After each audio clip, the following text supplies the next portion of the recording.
Okay. Oof. Cool. Oh yeah, wearing the appropriate t-shirt for that movie as well. There you go.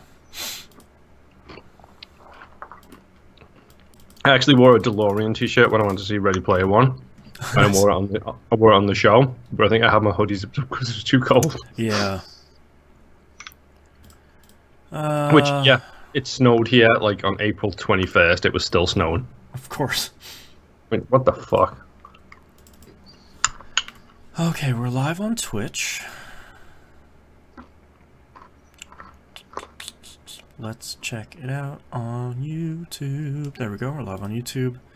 Watching that pre-show text show up on Twitch was fucking hilarious, by the way. Boop boop. What I really need to do is so basically how I do it is I have two text boxes that I just put in front of the pre-show.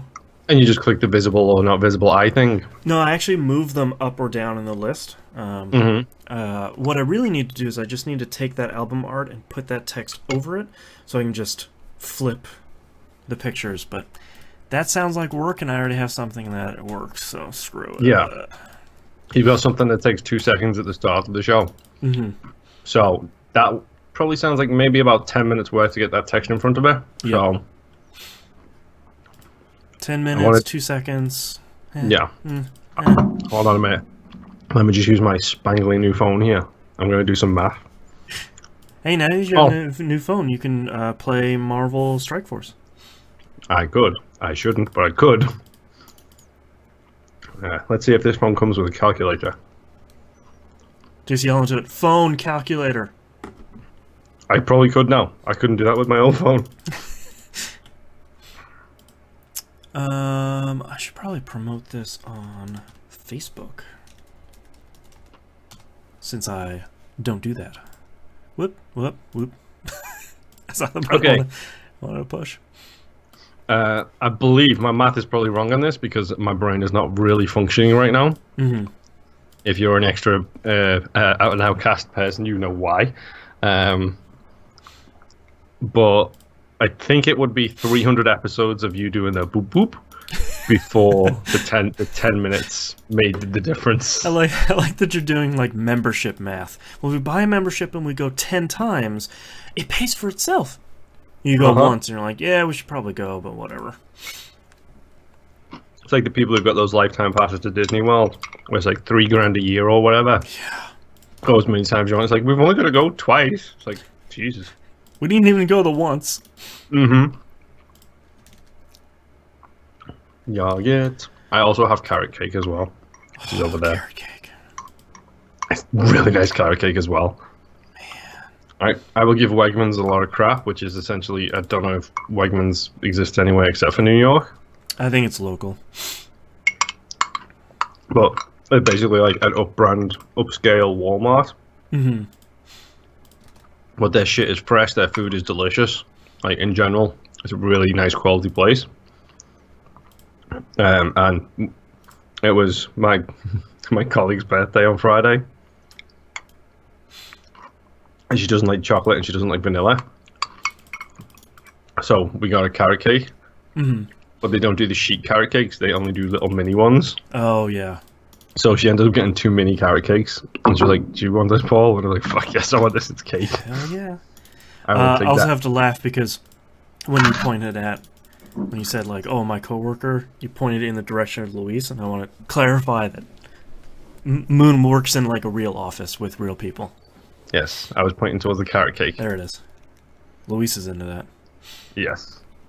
I'm into that too. I haven't had carrot cake in a while. Last time I had carrot cake was from a local place called Cheesy Eddie's, which was recommended to by my mother. Yes, it's a cheesecake specialty place is what it is. It was either that or like a bad Chuck E. Cheese's ripoff where it's like shitty games and pretty good pizza. Yeah, well, no, it's a cheesecake place. Like, they specialize in cheesecake. And when we went there, I think it was probably this time last year, we were out and about in the downtown, and it was like a 20-minute walk to get there. And I was with Jess. We were walking through the downtown, and I was like, is it worth it? 20 minutes walk to go get this piece of cake? And she was like, yes, 100% it is. So it's we actually went. Recommendation. So we actually walked down there and got a slice of carrot cake for me and the mother-in-law, who absolutely adores it. Mm-hmm. And then we were proper dicks because Jess took a photo of me crossing the road towards the place and then sent it to her mother. It's like, yeah, look where we are. Oh, it's so good. We didn't tell her that we got her any until we got home, and she happened to be visiting her cousin. I was like, oh, here you go. Here's a piece of carrot cake for you too. Oh man. So, were you able to make the what's the title? Avengers: Age of Avengers Infinity War. Okay, you can tell how up I am on it. Yeah, you should be. That's the worst thing about it, is you really should be. Well, we'll get into why I'm not here in a minute. But how was it? No spoilers, obviously. No spoilers, obviously. 2.5 hours of Avengers hotness. It might be my favorite MCU movie so far. Wow, nice. And I've got differing opinions from other people. I think with the majority in some cases, Winter Soldier I think is an incredible movie, probably one of the best. Yep, I would agree. And that's the Russo brothers who did that, also did this. Oh, okay. So there's certain things about it I love. I have some issues with it. I have some very serious issues with it, but at the same time, in general, it's probably my favorite. I think it does, like, in that stupid list that everybody has for the MCU movies, I think it hits #1 for me easy. Nice. Because yeah, I can't say, I don't want to say anything. I don't even want to talk about like how they handle the vast majority of characters they have in the movie. I don't want to talk about anything. Yeah. I literally just want to say I love it. If you're into the MCU, you've probably seen it already. Yeah. Well, the reason why I was a little confused about the title is because my wife and I are catching up on the movies now. The last one that we'd seen together was Iron Man 3. So the next one on the list was Thor: The Dark World. Okay, stop 1 second. Okay. Iron Man 3, good or bad? I think it's fine. I don't think it's great. I don't think it's bad. I think it's a fun movie. I like Iron Man 2 a lot, even though it's also not that great. I love Iron Man 2. Yeah. I absolutely adore Iron Man 2, mostly because the guy from the moon, I can't remember his name, Charlie's Angels 2. Oh, God. Yeah, he's in everything. Yeah, I think he gets to ham it up like crazy, and he's such a good over-actor. Yep, him dancing on stage, like when he comes out, it's so good. Trying to be Tony Stark is it's fantastic. But yes, Iron Man 3, I actually do love that movie. But go ahead, Thor: The Dark World, aka... We had skipped Thor because she had seen everything but that, and I was like, okay, we had tried to watch it once before, and I don't remember what happened, but I was like, look, let's just keep moving forward. The things you need to know about Thor are, Thor is here, Jane Foster is cool, they're in love, he broke the Rainbow Bridge so they couldn't see each other for a while, Thor: The Dark World. Well, you missed the whole Asgardians being an alien race and how science is magic and so on and so forth. Yeah, but that's all... I think she sort of picked most of that up with the rest of the series. The Dark World has a great scene that does that exact same thing, which is when Jane Foster is on the machine and they're basically doing the X-ray looking thing, and she's like, "Oh, is that this?" And then names this huge scientific concept. No, it's magic. And they're like, "No, it's a soul forge." And she's like, "Oh, well, does a soul forge link cells together so you can see what's happening with the other at a quantum level?" And she's like, "Well, yes." And she's like, then that's what it is. Yeah. I know a lot of people sort of like Iron Man 3. A lot of people really hate Thor: The Dark World. I like it. It's another movie that I think is fine. I think its biggest problem is we were both watching it very closely, so it wasn't like, oh, we're sort of doing something else while we're watching it.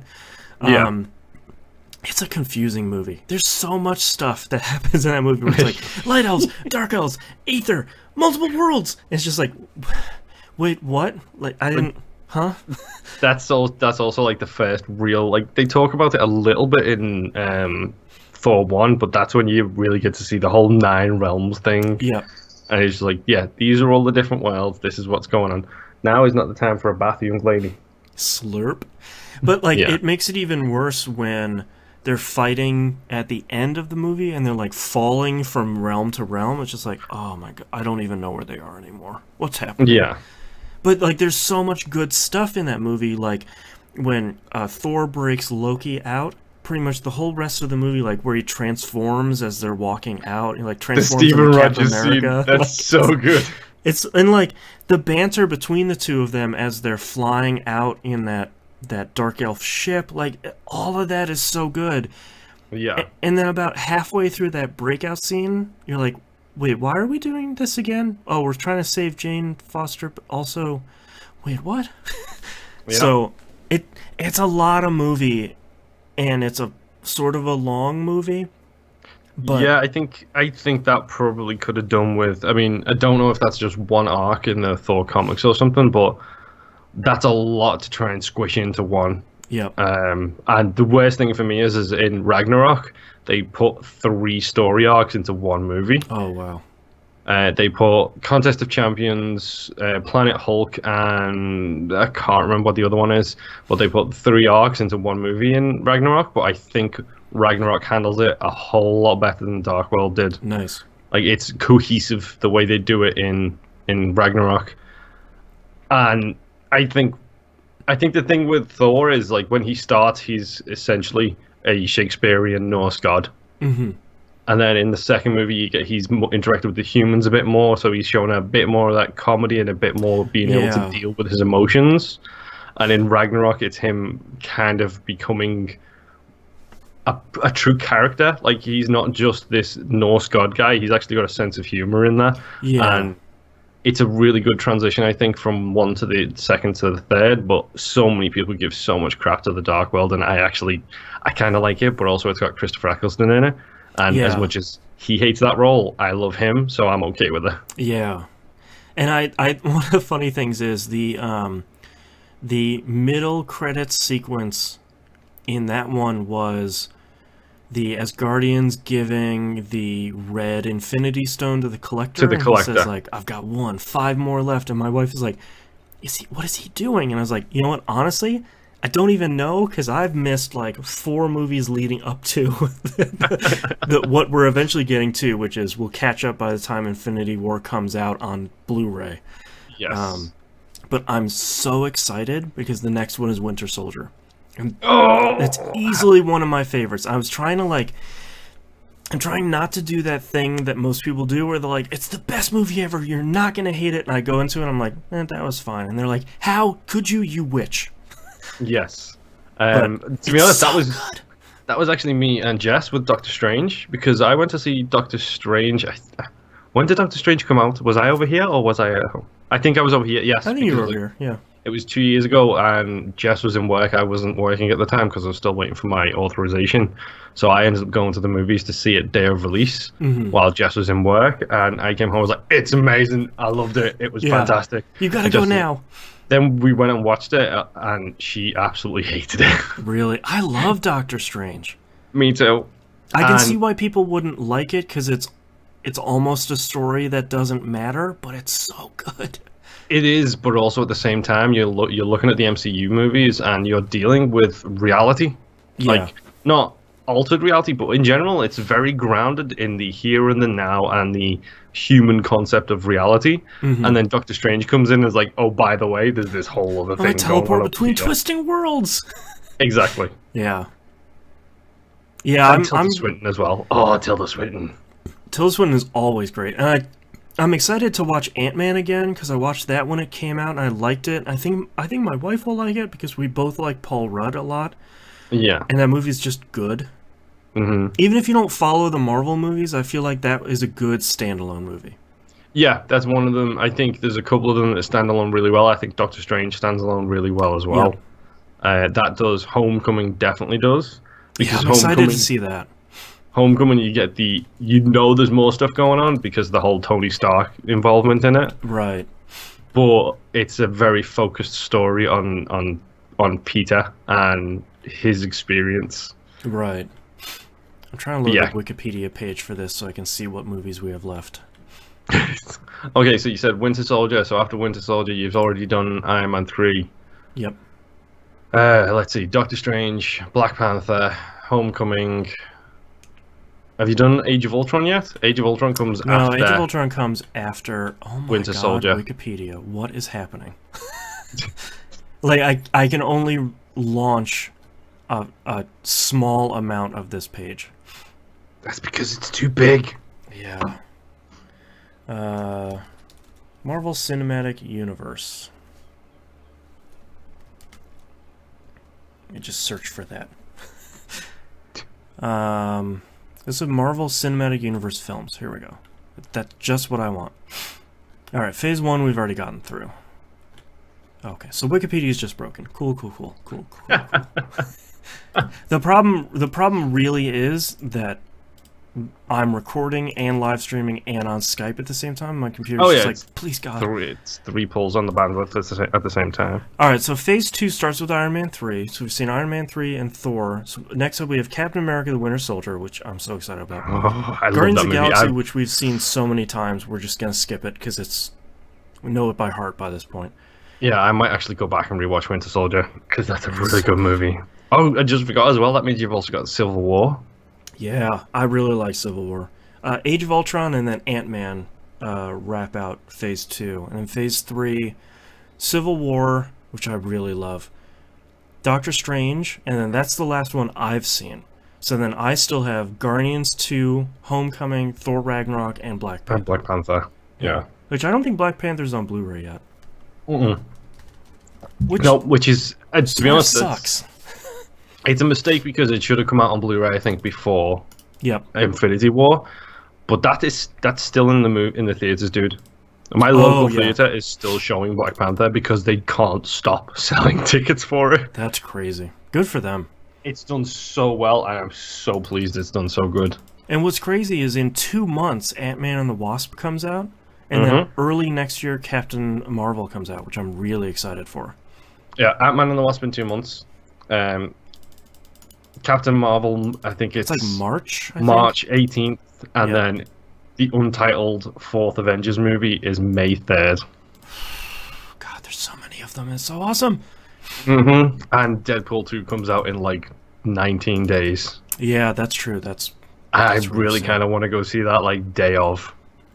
Oh man, I might break my normal rule of going to nighttime showings and just go and see it on like that Friday. Yeah, because it looks so good. Oh man. But yeah, I'm excited to catch back up on this, especially to see stuff like Homecoming, which I've really wanted to see. Well, I think the best thing is, like, there's movies that people don't like and so on and so forth, but I actually think that the MCU's done such a good job of every movie is better than its predecessor. Yeah. Like, I mean, Ant-Man is a very small, no pun intended, it's a very small story, which is very local to the 3 main characters of that movie. Yeah. The same with Homecoming. It's about 3 or 4 characters. Whereas you got other things like Ragnarok does feel it's a big story, but it's a big story that only encompasses Thor, and it's understandable that why it only encompasses Thor. Right. And I don't know, it just feels like they've done such a good job of transitioning and making each movie stand both A, on its own as a decent enough movie, and also B, incorporating it into this wider universe. Yeah. Like, the end of Thor Ragnarok is essentially the start of Infinity War. Like, nice. It basically just leads straight into it. I mean, you're right, that's a good thing that they've done. Hey, Dimebag. Hey, Dimebag. That's a good thing that they've done, is each movie is a good action movie where you don't necessarily need to have watched all the other ones, except for Infinity War for obvious reasons, which made that New Yorker review pretty funny from, what was it, yesterday or the day before. What happened? Oh, so the New Yorker posted this thing on Twitter, a snippet of their review where it's like, Infinity War fails a large part of the time because I'm paraphrasing here, the characters just walk onto the screen and then do their pre-described roles and then leave again. It's like, well, yeah. There was like 28 of them or something. Do you expect them to have an hour each? And I mean, you can't, in a 2.5-hour movie with, 30, 40 characters in it. Yeah. You sort of can't rehash. You know, this is the problem we've talked about on the show for so long with Batman, where it's like, all right, another Batman movie. How many times are you going to see his parents die? Yeah, like, in case you've never seen Batman in his 75-year history. Spider-Man. Yeah, Spider-Man. The exact same thing. That's something I love about Homecoming is they don't bring it up. Great. It's a line mentioned, one line, that's it, done, dusted. Yeah, and they don't even bring it up in Civil War either. It's just sort of like, hey man, I'm Spider-Man, I can do this stuff, let's not worry about it. Yeah. Yeah, but like, you sort of have to, there at some point with a franchise that's been going for this long, at some point there has to be a movie where there's required reading. You know, and it's just that happens to be, like, don't go see Infinity War if you haven't seen the other 15 movies. I'm sorry. Even at that point, I would say don't worry about it if you haven't seen a couple of them. If there were a couple that didn't smack to you as really great movies, that's fine. If you didn't go see Black Panther for whatever reason you have, not a problem. If you didn't go and see Guardians because you're not interested in space opera, not a problem. Feel free to go and see this if you love Cap, if you love Iron Man, if you love Spider-Man. If you hate them and you love the Guardians, if you hate them and you love Black Panther, go see it. Everybody. Go see it for the ones you like, and then try and see how you feel about the other ones. Hey there, James M. Hello. Yeah, it's sort of funny. The internet's like, come on, New Yorker. You're not that dumb. Yeah. But yeah, I mean, I went to see it. Like I said, I literally can't say a thing about it because I feel like even to mention like some of the good moments would take it away. So I am completely avoiding it. Well, the more blind you can go into that movie, the better. Yeah, and probably the one thing I will say is you haven't seen Ragnarok yet. So there's a character in Ragnarok who is a very important character in Ragnarok who's not in this. And someone immediately, like when they saw this movie, they tweeted at the actress who plays this character and was like, you know, enough of this, where's Hawkeye stuff? What I want to know is, where is Valkyrie? Right. And she, in Ragnarok, her character is an alcoholic, like, spends the whole movie basically drunk off her face. Right. And she responded with, well, clearly she's at the bar. Oh, yeah. So, you know... That's great. It's not confirmed if anything's happened to her or not, but I hope not, because she, genuinely speaking, she stole the show for me in Ragnarok. Oh, good. So I'm hoping that she is one of the ones to appear in Avengers 4. Right. Along with Hawkeye and Ant-Man and anybody else who's not in this movie. Right. Yeah, at some point you can't have everybody. Yeah. Well, they were originally talking about having Captain Marvel debut in this. And it's like, really? Yeah, really? She's got to have her own origin movie. Yeah. Oh, man. All right. Yeah, Dan Bag in chat says, is Groot a teen? Spoil that for me. Yes, Groot has hit his teenage years. Nice. So that's kind of funny. And your best friend's mom was crying after the movie. Yeah, I was. Jess was. It's like 10 years of story wrapping up here. You know, like... And Josh Brolin kind of steals this movie. Yeah, that's what I heard. His Thanos is incredible. I don't know how he can make you feel for essentially a genocider. Right. Oh, man. All right, you ready to kick this thing off? Yes, I am. I love you, Dan Bag. All right, let's get started here in 3, 2, 1. Welcome back to another episode of That Video Game Podcast. I'm your host, Boston. Joining me, as always, is Moonpier. Hello. For those of you that are at the $5 or more Patreon level, the latest episode of TVGP's Old Dog New Flicks is out right now. The second episode. Pleased to say that it is for the incredibly fantastic cult hit, Starship Troopers. Yeah, and that episode was kind of a blast, both watching the film and actually recording the pre-show and post-show. Terrible jokes, hilariously bad puns.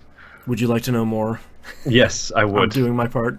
Yes. Like, it's such a good movie, and it's a really, as someone who isn't on Old Dog New Flicks, it's a really good episode. And I will promote yet again the $5 tier on Patreon. It has a ton of really great content that you're going to get there way earlier than a lot of the other feeds. You know, Old Dog New Flicks will be on a 3-month delay for the free tier. So wait another month and you get episode 1, which is Ladyhawk. And I genuinely speaking, I do hate to recycle jokes, but I have to make this joke here because I love it so much and I'm so proud of myself and I can't help but rub it in my own face. Patronage guarantees citizenship. Yeah. Because I came up with it. It's like the last line of the show. It's too good. It was too good to not use here as well. Yeah. So patreon.com/E1M1, go get it, go listen. You get your own personalized audio RSS feed. Pop that in your podcatcher. Listen to all the stuff, including Outcast. You know, all the dumb stuff that happens before this show. Yep. And before we go live streaming, which, because I screwed up, was a lot of time this week. All right, well, let's dive right into it. Moonpier, what have you been playing this past week? Well, unfortunately, this week I have had literally very little time, what with seeing a 3-hour movie and grocery shopping and 6 days of work with 4 12-hour shifts included in there. 400 hours of work this week. I think I mentioned it in Discord. I clocked up 40 by like Wednesday. Yeah, that's real bad. It was ridiculous. But I did play a little odds and sods along the way. I did start Shovel Knight. Yeah. The Game Club game. I started it and is it going for SNES? So there's a really great post-mortem on Gama Sutra from some of the lead developers of it. They're basically going for the NES game that you remember in your head. Where it's like the NES couldn't actually do some of these effects or like some of these colors. Yeah, because that's what I remember is when that's why I knew it was that one and Rogue Knight, I think, or Rogue Legacy is the other one that came out around about the same time. I remember hearing somewhere that there was a huge breakdown of the actual developers saying this is what we do that the NES couldn't do. Yeah, it's on Gama Sutra. It's a really great article. It's not super technical if people aren't technically minded, but yeah, they basically wanted to go for like the NES game that your brain remembers. It's like, oh yeah, the NES, and you look at the NES, it's sort of like, maybe it couldn't do all that, but it looks real good and real faithful. Yeah, and I mean the music is fantastic. I think I'm not really that far in. I'm at the point where I've got to go see Plague Knight or some other night. I've got to figure out which castle I'm going to try and take on. It's Plague Knight and King Knight, I think, right? I believe so, yes. Yeah. But I'm at the point where I'm choosing between one of those two to go and fight because other doors or other paths are locked. Yep. And it's got that Super Mario World style map. Yeah, it's a really good map. Yeah. Also, there's something about a giant frog in water. I don't know. Oh, the Tuple King? Yes. Yeah. His little song. I don't know what he does. I don't remember. Whatever that's about is fine by me. So yeah, like I said, I haven't played a whole lot. I'm both loving it and hating it at the same time because the downwards shovel attack, it's very difficult to do on a stick. Oh, yeah. I want D-pad only for that one. I might have to switch out. Like, I hate using the D-pad. In fact, most of the times I will refuse to because it's the PlayStation 4 controller issues where when my thumbs are down... Right. Get a little cramping going on. My hands cramp within about 30 minutes, and then I've just got to walk around like the claw monster for like an hour until I can actually start playing games again. Yeah. But no, it looks amazing. It's really good so far. We'll see how I feel about it come the 3rd weekend of May. It is May, isn't it? Yes. 3rd Saturday of May. Yes, there we go. So yeah, Shovel Knight. On the NES theme, thanks to the Indie Gamer Chick account, I am part of the pre-release test for a game called Booty Diver, which is an incredible name. Yes. And I'm trying to figure out a way to describe this. basically, it's a diver who's at the top of the screen. You have to go to the bottom of the screen to get a chest and bring that up to the anchor at the top of the screen to escape with the looty booty. The looty booty.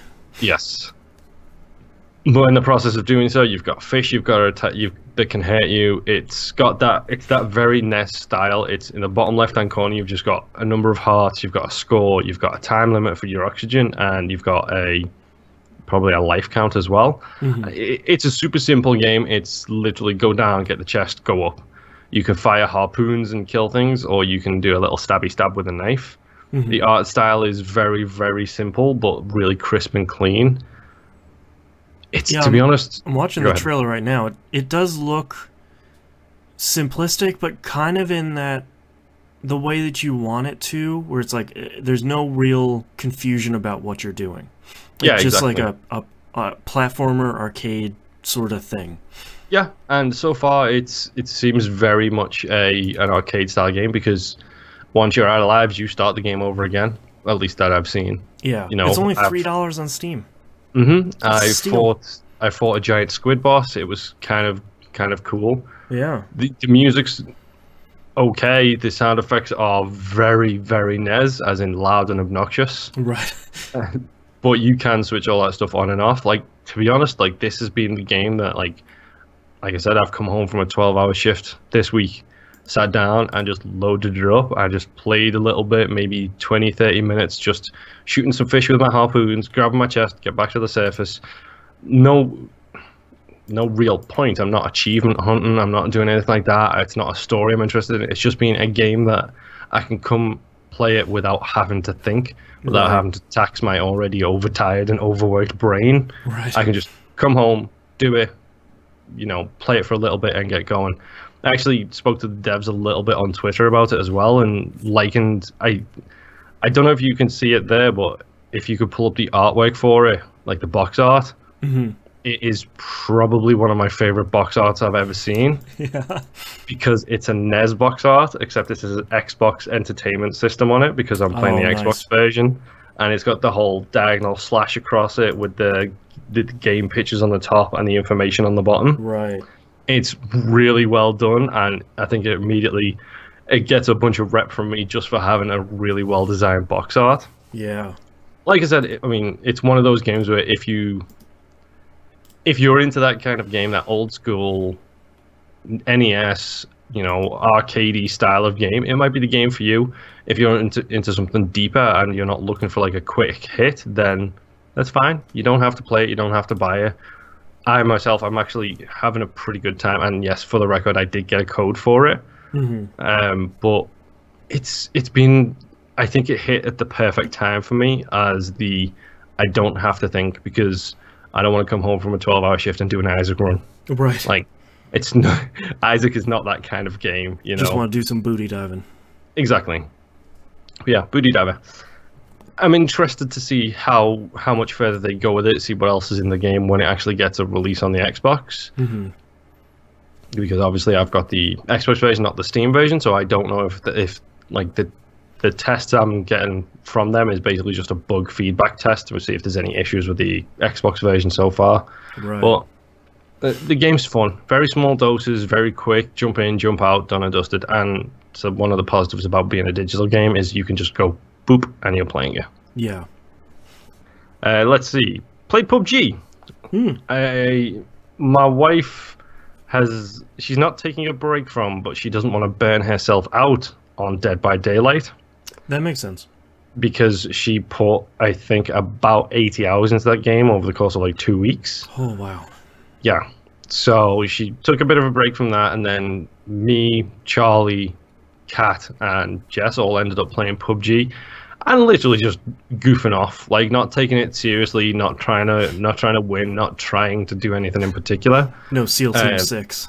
No, it was more like SEAL Team Party, where we were just Charlie and Jess were running through the forest, and me and Kat found vehicles, and they refused to get in the vehicles with us because we were being a bit doofus.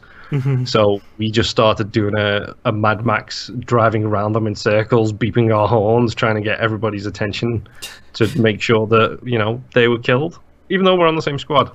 Yeah. I think that ended, the vehicle shenanigans ended with both of us hearing a dune buggy and me in a motorbike jumping off a cliff into water. Real Thelma and Louise style. Exactly. So it was, to be honest, it was just a bit of fun. I haven't played the game in a while. The updates seem to be doing that game a world of good. Like, it runs a lot crisper, it runs a lot smoother. Oh, good. I know they now have the test server on the Xbox version as well. Oh, good.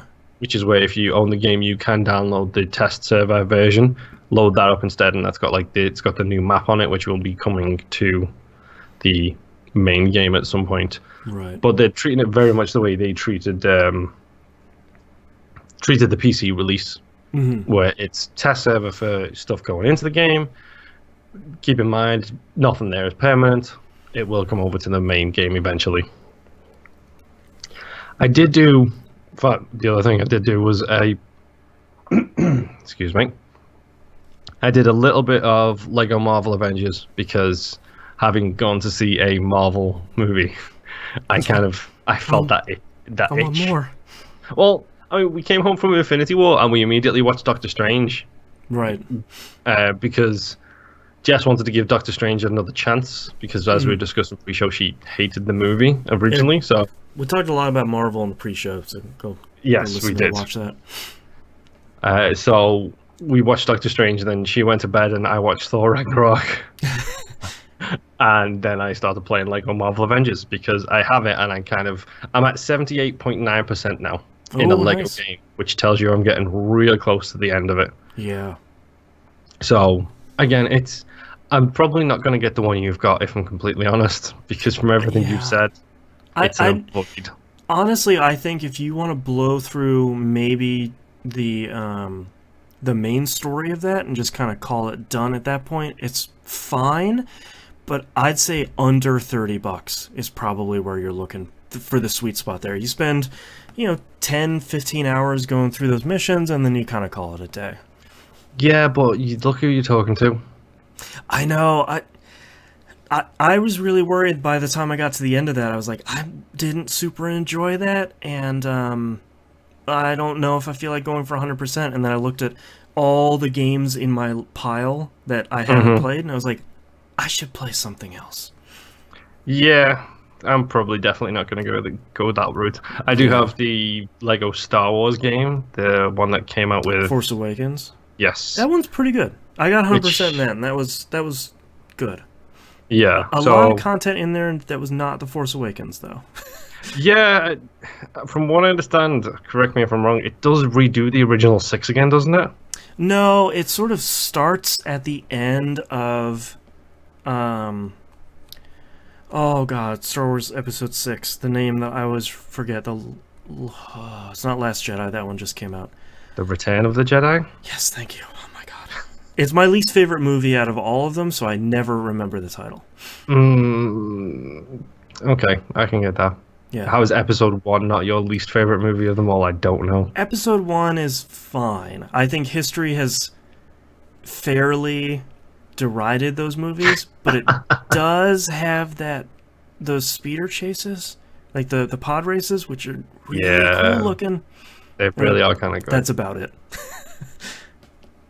I will defend Episode 3. Episode 3, I think it's good. So, tangent. Episode 3, I think, would have been really great if it was just Obi-Wan does research.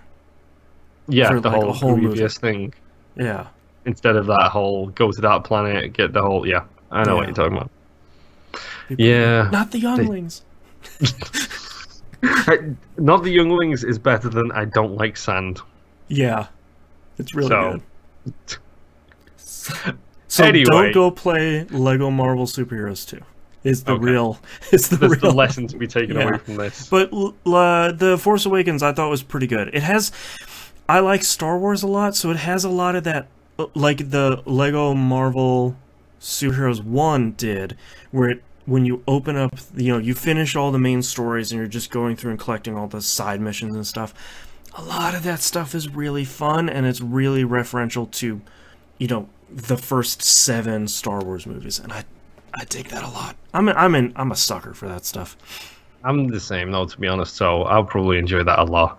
Yeah. I mean, it happened in Lego Marvel Superheroes 1, the one I'm playing, where I went to the Sokovia Hub world, and I think her name is Betty, the waitress, who is the waitress from the first Avengers movie, who Captain America saves.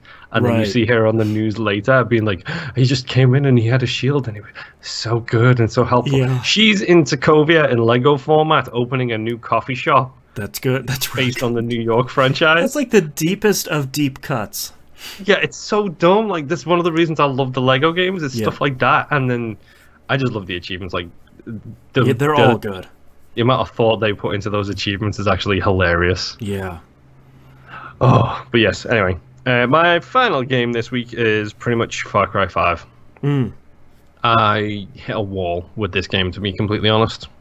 I jumped in, I played a whole bunch, I cleared out a whole bunch of stuff, but I've had the problem for a couple of weeks where I'm not really in the mood for this kind of game right now. Yeah, and it's not, like, groundbreaking, so it's not really pulling you back into it. Yeah, it ain't the one game you're going to talk about this week kind of game. What? But I mean, it's still. I mean, like I said, I think I said it last week. It's Far Cry. It does the Far Cry things well. Yeah. The combat, the engagements, the being able to play it how you want to play it. You want to run a gun, that's fine. I still hate the planes. I have a 50 caliber gun now, and I still hate the planes. Oh, man. I have the machine gun, and I still hate the planes. I have a plane backup, and I still hate the planes. Like,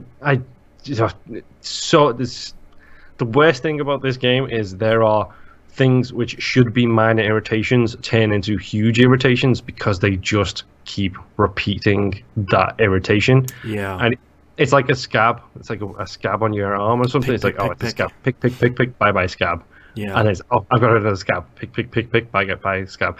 By the time you're done with that wound, you're just so fed up of it that you don't know what you're doing anymore. Yeah.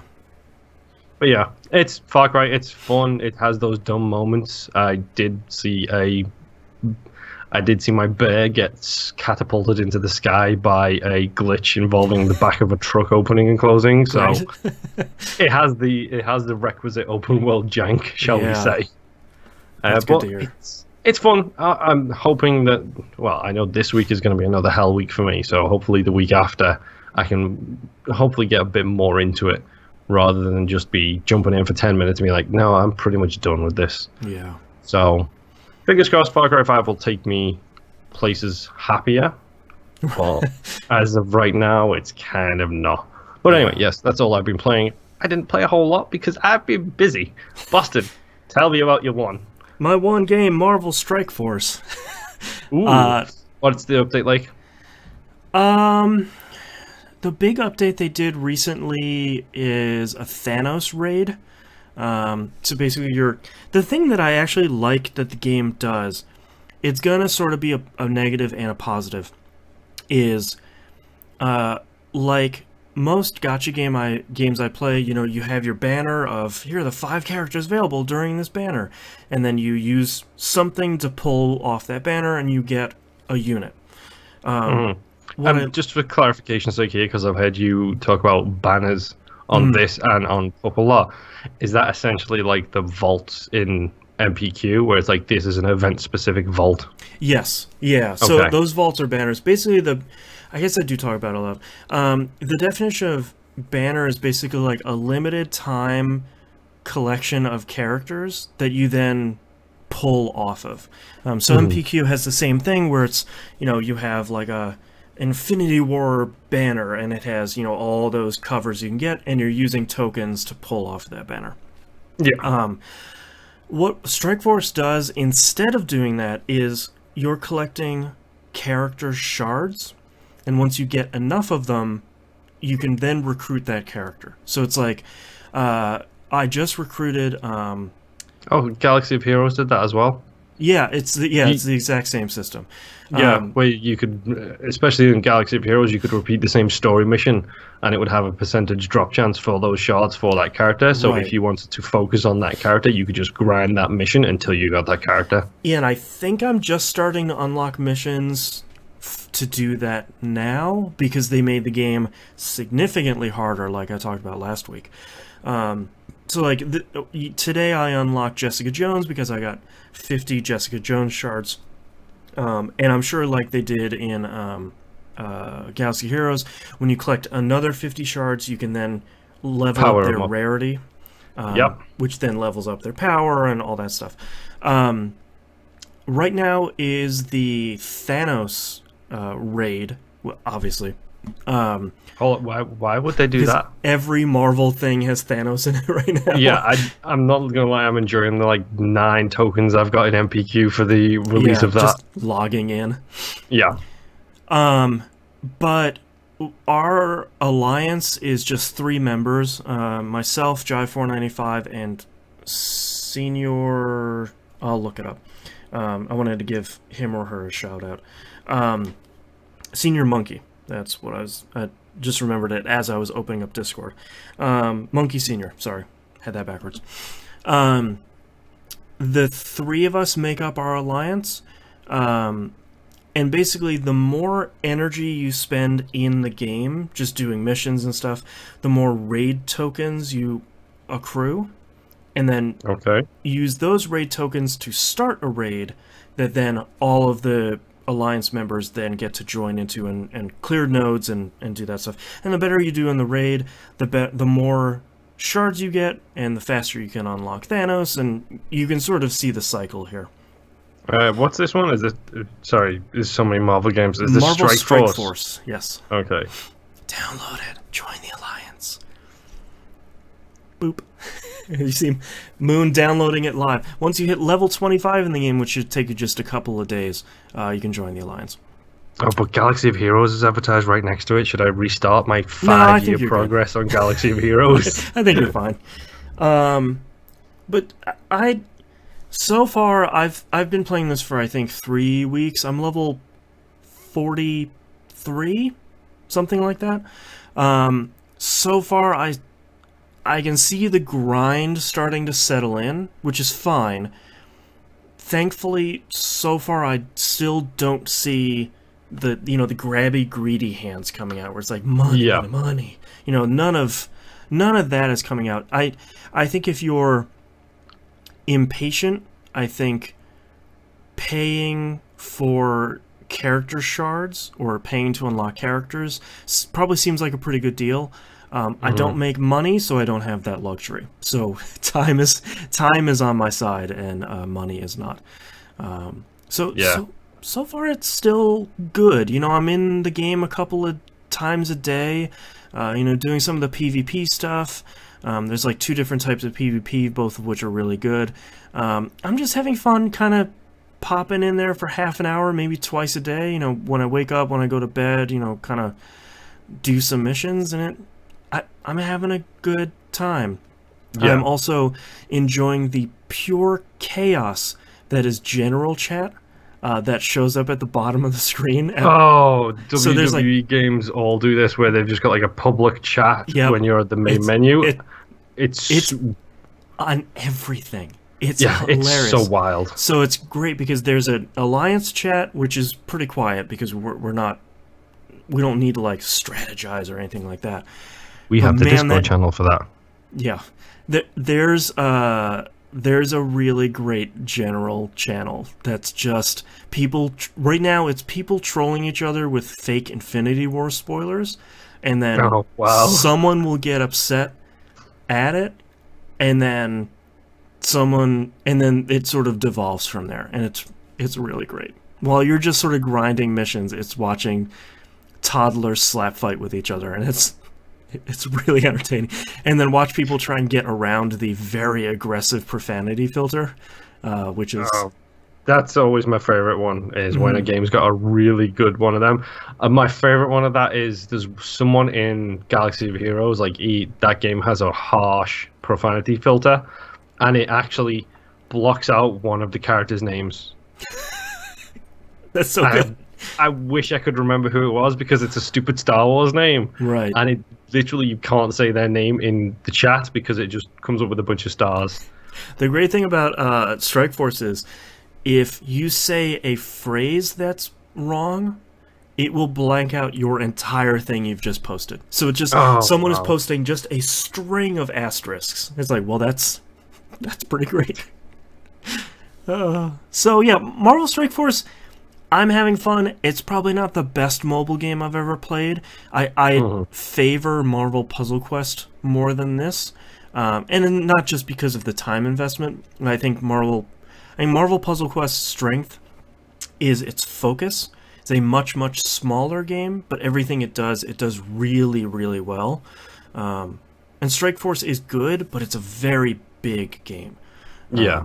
Which is positive and negative. So, Marvel Strike Force, so far 2 thumbs up. I think it says something to the state of mobile games that I'm waiting for the other shoe to drop, where it's like, congratulations, you've hit level 50.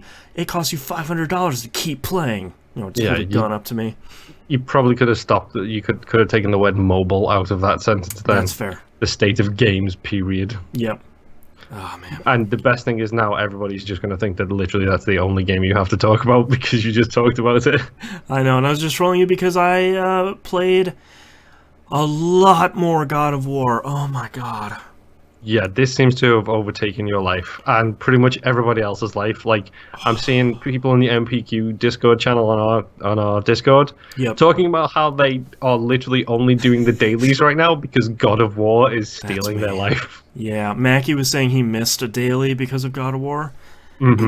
I think God of War is like going to be the big surprise of 2018 for me. Just like Prey last year, where it's like, oh, not only is this game good, this is all I want to do until I have just wrung every morsel from this game. I'm not going to lie, people talking about this makes me want to get a PS4 and a God of War collection, and then this one, and just smash through a lot of them in time for Game of the Year. Because I need this to be on my list based on what everybody is saying about it this year. I wouldn't even play the old ones because this one is so significantly different. So, first off, before we start talking, I've finished it. No spoilers. I'm going to... I want as many people to go into it as blind as I was, where I was like, okay, it's a God of War game. He's got the axe. He's got a kid. You know, like... And everyone says it's good. That was pretty much all I had seen, except for maybe like one E3 trailer. Was that the one with the big orange thing that gets squished? I think so. I don't even remember. Yeah. God of War is one of those few games where it sort of Dimebag says hopefully spoiler cast later. I'd like to record a spoiler cast for you. I gotta find some peeps. God of War is one of those few games that so rarely comes along that is encompassing. Like, that's what you want to play, you want to finish it. Not because... I raced a little bit at the end because some people were starting to post spoilery things. Like, it started with someone... It's not a spoiler. Someone posting, boy, God of War really does the thing, doesn't it? And it's like, oh boy. Like, are the floodgates already opening 3 days after this game came out? But it's just because I want to consume so much of it so quickly, and I think one of the biggest reasons for me, I'm now that I've finished it, I'm starting to pull it apart from a game design standpoint. I think one of the biggest strengths for this game is you're at any time you're typically working on 2 or 3 puzzles at the same time, but the game never really tells you that. You have a whole list of things you're working on where it's like, kill 10 trolls and you'll get a bunch of experience at the end of it. And they do checkpoints where it's like, kill 3 or 6 and then 10 and you'll get experience for each one of those.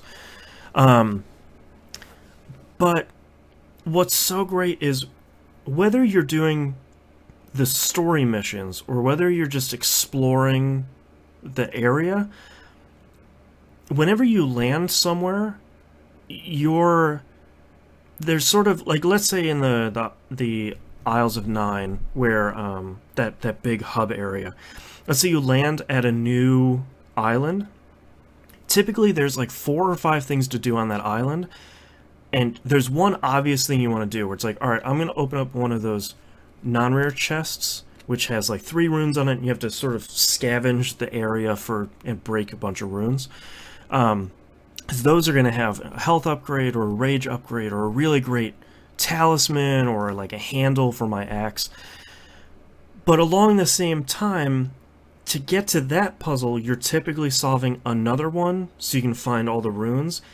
And then as you're going, you're sort of seeing 2 more where it's like, okay, well, I see this chest over here that I can't really get to because there's rocks blocking it. I'll keep that in mind while I'm going up this tiny mountain. But there's also something over here that I don't know how to get to. So I think the biggest strength of why that game keeps you so engaged is you have so many of those things happening at once. Yeah. But it always feels good, and it never feels like you're overwhelmed. Yeah. It's enough to do and keep you busy, but not the whole... I can't remember what it's called. The whole Ubisoft thing of too much choice to do, so you just end up not choosing.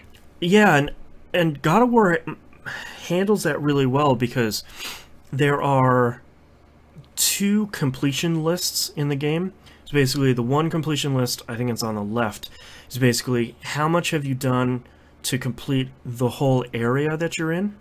Mm-hmm. And then each individual section in that area will then have their own completion list, where it's like, you know, one of the big achievements in the game that I'm working on right now is it the ravens? Yeah, Tell killing me the ravens. 51 ravens. I have 47 right now.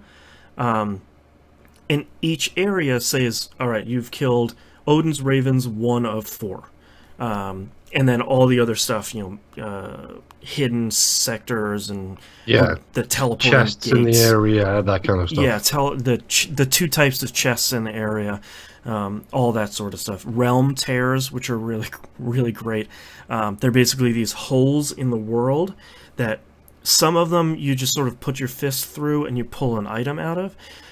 Some of them you put your fist through and they open up wide and a horde of very strong and deadly enemies come out.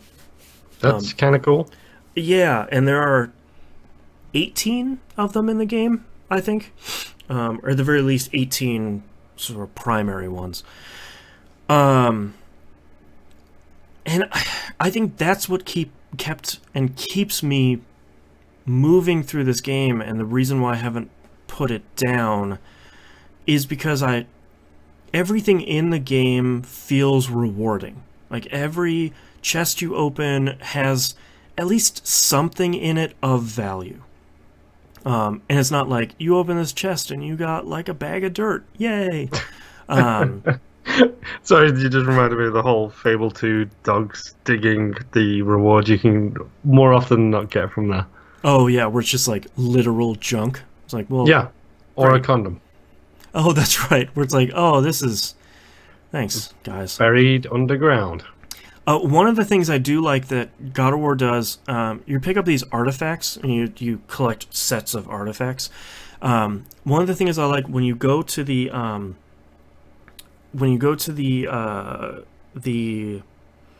basically the armor, which is the shop in the game, when you go over to the sell tab and you look at artifacts, it'll say like, oh, these are cups from the dwarven land of whatever, and it also says they have no use on your journey, and sell them. Everything you can sell says that on it. It's like, thank you, because first of all, nothing in this game is missable, which thank you.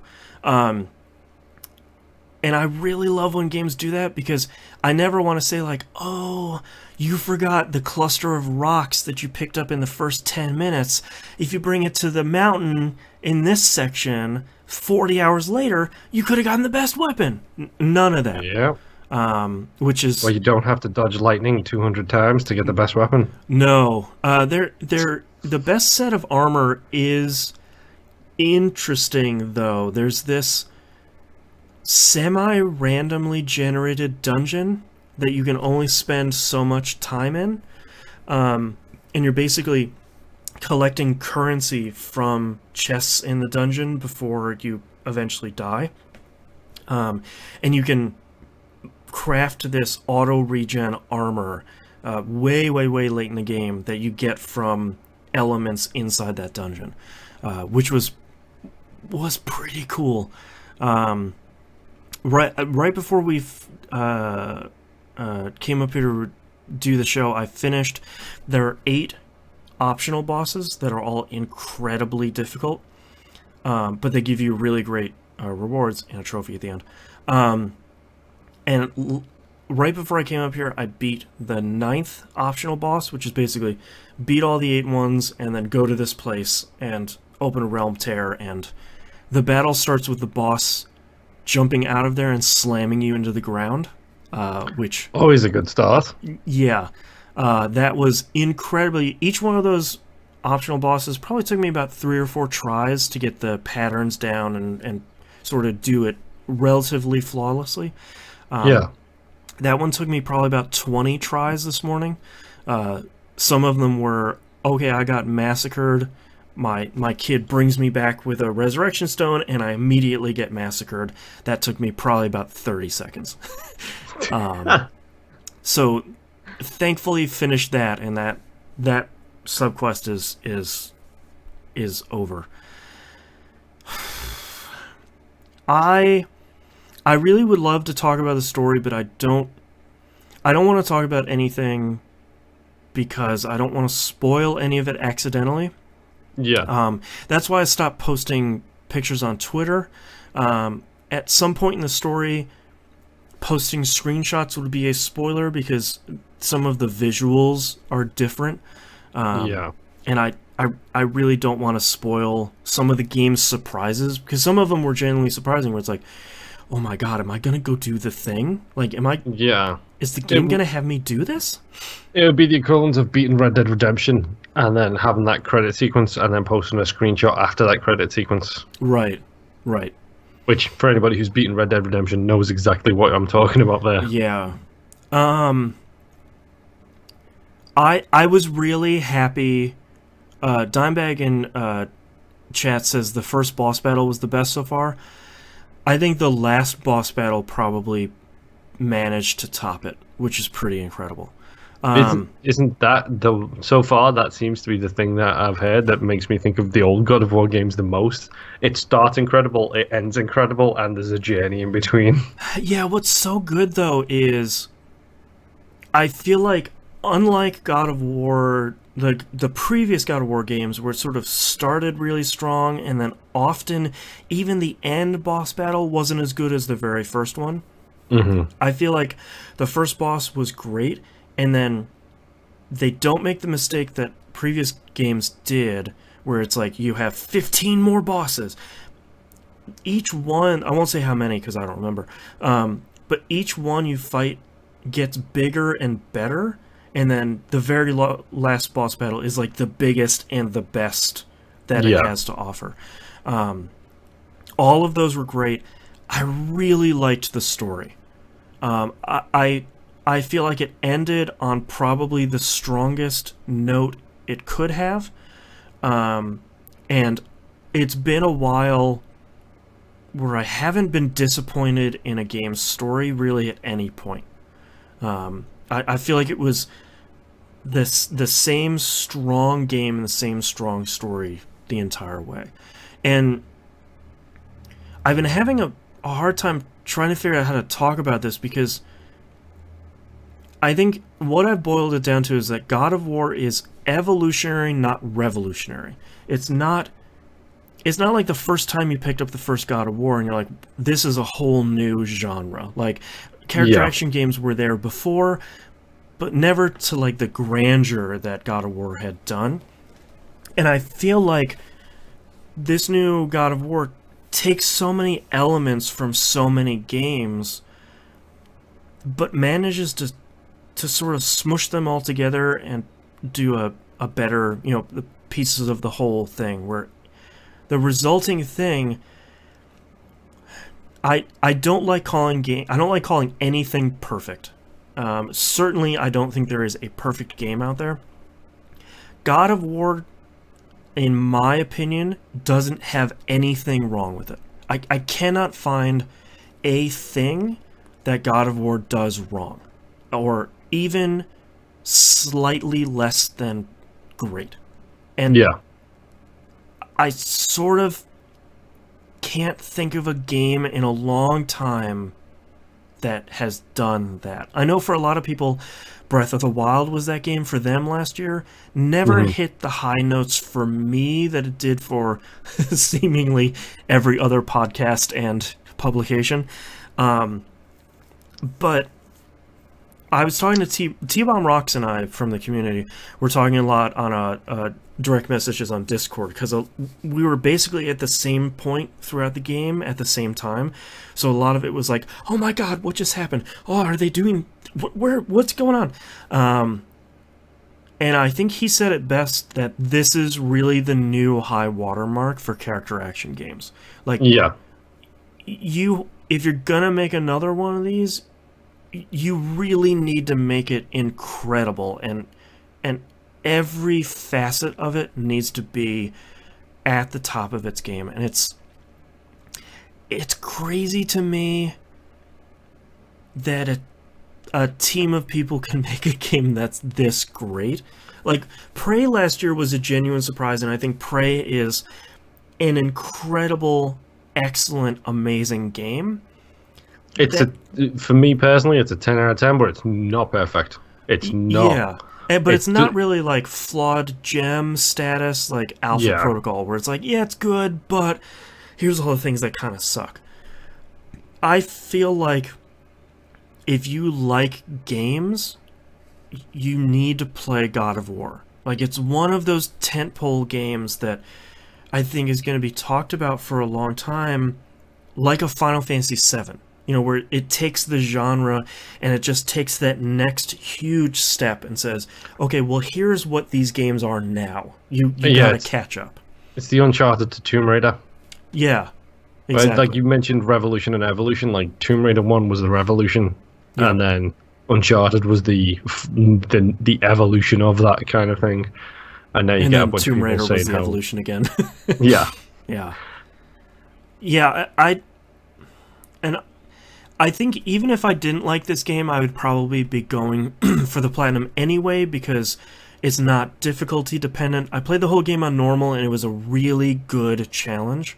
But I want to do everything and see everything, because all of it's so good. All of it has so much voice acting that is all outstanding. It's taken me to new locations I didn't even know were there, and it's all just so good. And that's like, it's frustratingly good, where it's like, I wish everybody had a PS4 and the $60 so you could just scoop this game up and play it, because you have to. Yeah, I'm not joking. I really do want to kind of get this on my docket to do before the end of the year.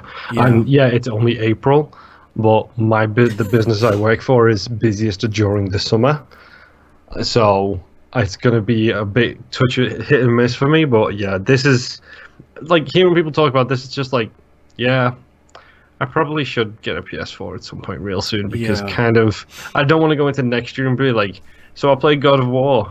Yeah, that would have been my game of the year last year. Well, and now that both platforms have been out, there's sort of a stable of exclusives on both ends. So picking up a PS4 also gets you Nier Automata, and it gets you the Yakuza series, and it gets you... Yeah, like, it gets you Uncharted, all these... Last of Us... Ni no Kuni, like, it gets you an incredible stable of games. And, you know, T-Bomb Rocks and I were joking that, like, wasn't 2018 supposed to be the quiet year, but we're going to have 2 Yakuza games, Ni no Kuni, we're going to have Crackdown 3, we're going to have...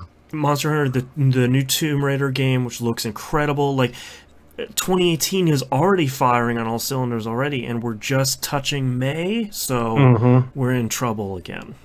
Yeah. And like, all of this is stopping me from playing Yakuza 6, which is what I originally was looking for. Like, here's my big game of the year, and it's like, all right, you know, let's push that aside. God of War is friggin' incredible. It's like, well, 2018's biggest surprise, and so far, the game to beat in 2018. Which is incredible. Yeah. Yeah. So I want to make sure I don't spoil anything, because I hope that anybody that's going into playing it either now or later on, I hope you can stay as unspoiled as possible. I have a feeling that as time goes on this year, more and more people are going to be talking about, you know, the big moments in the game. Yeah. And I hope that the larger moments can stay unspoiled. And I'm going to do my part to not spoil them. But I would, if anyone wants to play this game and you're not playing it already, I highly encourage that if you see anyone talking about God of War, especially, I've already seen an article on Kotaku about one of the game's big moments that I somehow didn't have spoiled for me. Just don't read anything about God of War. Yep. There's just going to be spoilers going sort of fast and furious here. So. My favorite one I've seen is the box art redone where it just says Dad of Son instead of God of War. That's really good. That's my favorite so far, but I'm avoiding everything to do with it. Very similar to Infinity War, where I was just like, nope, everything to do with Infinity War is now muted. Anything to do with God of War, I'm muting. I'm just really ignoring. I kind of want to go and listen to, because the lead developer of it, like the guy in charge of the whole development, is doing the rounds right now, doing a post-mortem already. It's like, I kind of want to go and listen to them, talk about how long it was in development, what were the issues, do the whole blood, sweat, and pixels thing with that game and that guy. But I know every conversation he's having with those people is chock full of spoilers. So hey, what about this cool scene? Oh, no. Yeah. Well, and I think one of the interesting things that this game, as my last point, I think one of the cool things that this game addresses, and one of the things that the director, Cory Barlog, has been talking about, has been the game's... What's that? That's the guy's name. Yeah. I always remembered it because I for the longest time, I thought it was Cory Balrog, but it's not. It's Cory Barlog. We know how the game got made because he just huddled into a little ball in the middle of the studio and powered everybody. Yeah. One of the things I'm happy to see him dress is how the game... That's totally the wrong character. I know that. It was a joke. Please don't tweet me. Please don't send messages telling me it's not the right character. How the game addresses toxic masculinity. Because a large part of the game's story, not a spoiler, is Kratos and Atreus learning how to be a family. Because they haven't had a need to before. And a large part of that is Kratos learning how to sort of drop the tough guy attitude and just be a dad and like be a compassionate human for once, instead of ripping arms off of Furies, like curb stomping Odin or whatever. Like, it's not... I feel like there's a reason why they recast the voice for Kratos, is because they needed that sympathetic range instead of just that screaming to the heavens, Ares, rah! They should have got Michael Ironside in to do him as well. Yeah, that'd be great. Oh, I'm Kratos. I'm very angry. The rage. The rage is filling me. But I won't talk too much more about that, but I really enjoy seeing the game address that stuff and sort of finding a way to break through that, and I think that's cool. And it's nice to see Cory talk about that in interviews, about how the game does address toxic masculinity, especially since that is coinciding or coincidentally being a hot topic in society right now. It sounds like they did what Ubisoft didn't. They have teeth, and Ubisoft they just sort didn't. of went for it. It's... I'm done talking about God of War. God of War is the game to beat this year. If you need to go play it, if you're Monster Hunter is the game to beat this year, my friend. I feel you, but I'm really close. I think I have like 3 more trophies to go, and I'll have the platinum, which I'll probably do in the next 2 or 3 days, and then it's on to Yakuza 6. Yes. Good luck with that. Yeah. So I'm so excited. I cannot wait. And then this comes on the heels of, May 8th is the new Destiny DLC, which I will be playing some PvP for. Now, yeah. Here's my biggest question. Okay. Is it a case of 2018 is already off to a hot fire start, or is it a case of we're all just so old these days that time goes by so much quicker, and we used to be able to start one of these games, beat it in a week, and then be like, done. Right. It's April. Oh, it only took 50 hours. I think I've beaten 3 games this year, and 2 of them were ACA games, so that should tell you how much. Well, and part of what I was talking about with T-Bone Rocks is, like, half of it is 2018's tentpole releases so far are really good. Mm-hmm. But we're also picking up on, like, the second tier of releases from 2017 that weren't the tentpole releases from 2017, but they're also really good, and now we're finally getting to them in 2018. Like Horizon Zero Dawn, where it's like, I didn't have the time to play that last year. I played it this year, and it's incredible. Yeah. And it's another game that makes me sort of grumpy and grumbly that I don't have a 4K TV. Well, don't you worry, because 2018 will be down really soon, because Crackdown 3 is coming out. Get ready for that. Crackdown disappointment.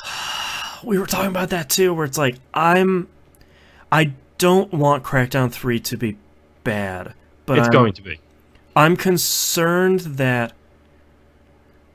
it's been in development for so long that something like Assassin's Creed Origins has eclipsed it in open world design already. Oh yeah, and that 100%. Look at Far Cry, and AC Origins. Far Cry did it to themselves. I think it did I think it did it a disservice by not changing enough. It changed positively. My opinion is probably not a popular one, but I think it could do with some more redoing of the Far Cry stuff. Yeah. AC Origins did it perfectly. I don't know. I'm still gonna. Let's not mince words here. I will still get Crackdown day one. I still have it pre-ordered from like 4 years ago. Play every single second of that game. I will aim for the full game score in that game because it's Crackdown and I need to support that game. Yep. I am not expecting it to be even good at this point. So the lower my expectations going in, the better it is for me. I think my expectation right now is it's going to be fine. Like, I don't anticipate it being, let's say it's probably not going to be in the top 5 for this year, but it's probably going to be on my top 10. Yeah. Unless it's just like a pile. But I feel like Microsoft has done so many cuts at this point that if it was really that bad, they probably would have just put it out to pasture already. They'll scale bound it. Yeah, exactly. Like, they're not really shy about that lately, so. True. And Crackdown isn't like it's not like they canceled a Halo game if they canceled Crackdown. You know, they're sort of like, yeah, people are excited, but it's not that great. Let's not spend the money to salvage it. True. So, but that's all I've been playing this week, so let's take a break. Yes, let's. Yes, let's. Yes, let's. Let's. Now I get to shove carrot cake in my face. Oh, yeah. So, again. Louise continues to sleep. Yep. She is happy as can be. It's almost her feeding time, and I shouldn't have said the F word. Right. It's almost her F time. Right. And she hasn't made a peep because she is comfy and asleep. And she did actually tweak her ears when I said the F word. I did see her perk up a little bit. Yeah, she's happy. As long as she's around me, she seems to be perfectly happy. And Jess is probably happy that she's not downstairs bugging her. Yeah, everybody wins. What is going on with my voice today? It's like, I'm breaking. No, I'm not. I'm fine. I'm breaking. All right, let's make sure. Oops, I think somebody... There we go. Dimebag put in a question in Discord. So we're going to pop that here into the show. Good thing I checked. Let's go. Carrot cake, frosted cream cheese. God, they're so good. Uh-huh.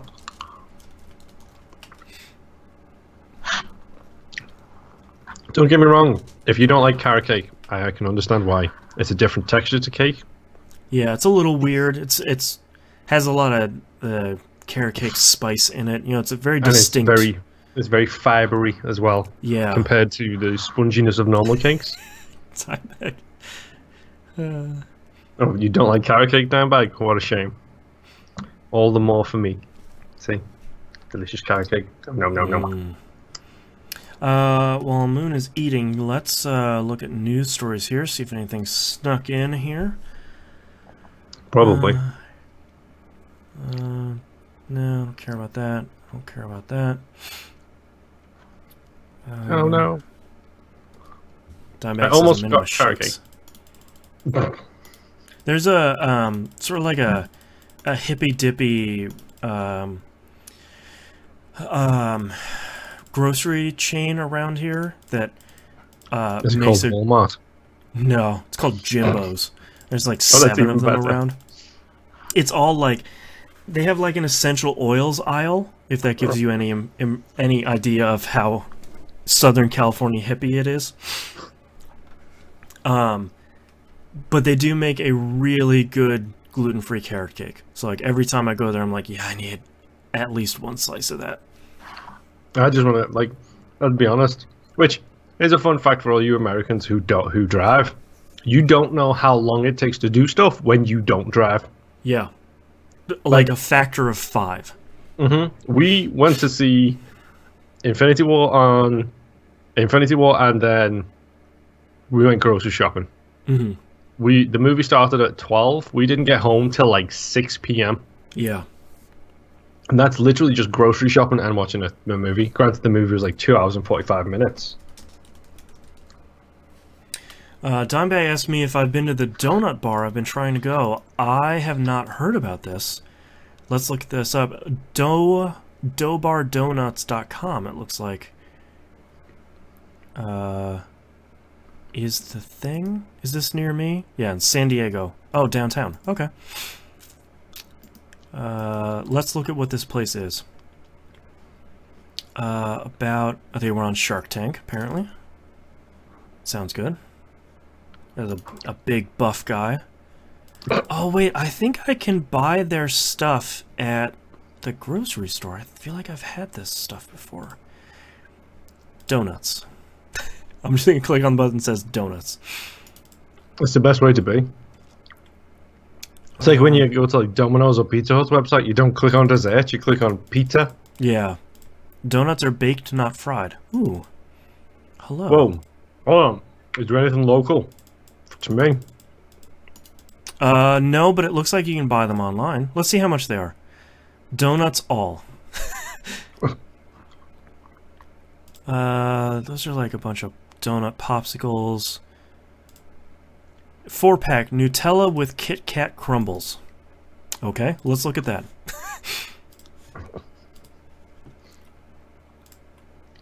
$22 other people watching this right now. So $16 for 4 donuts, but it looks like it's the donut and the donut hole.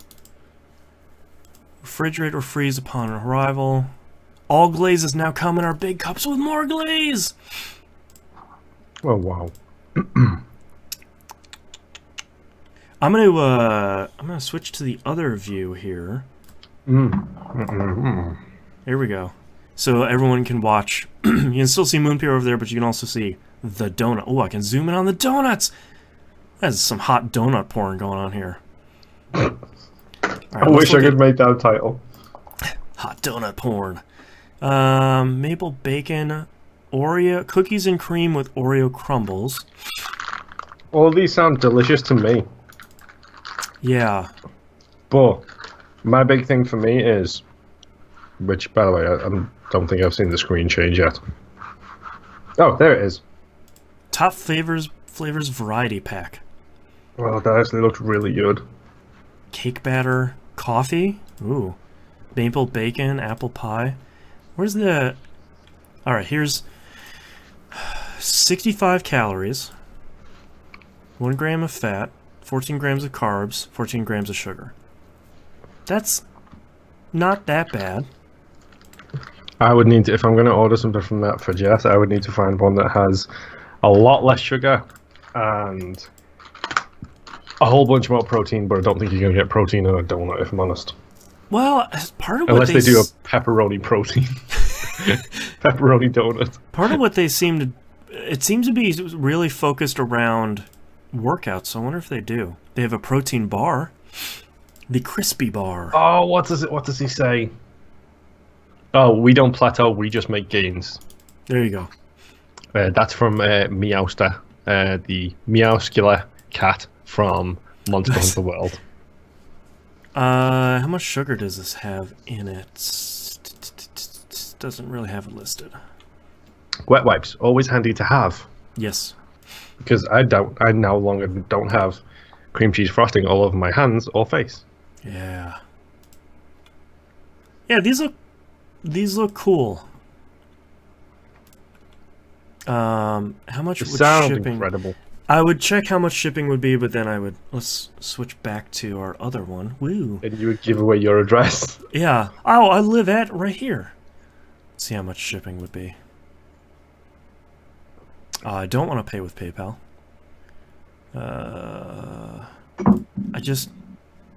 Oh my god, I agree with your terms, fine. I just want to see what shipping would be.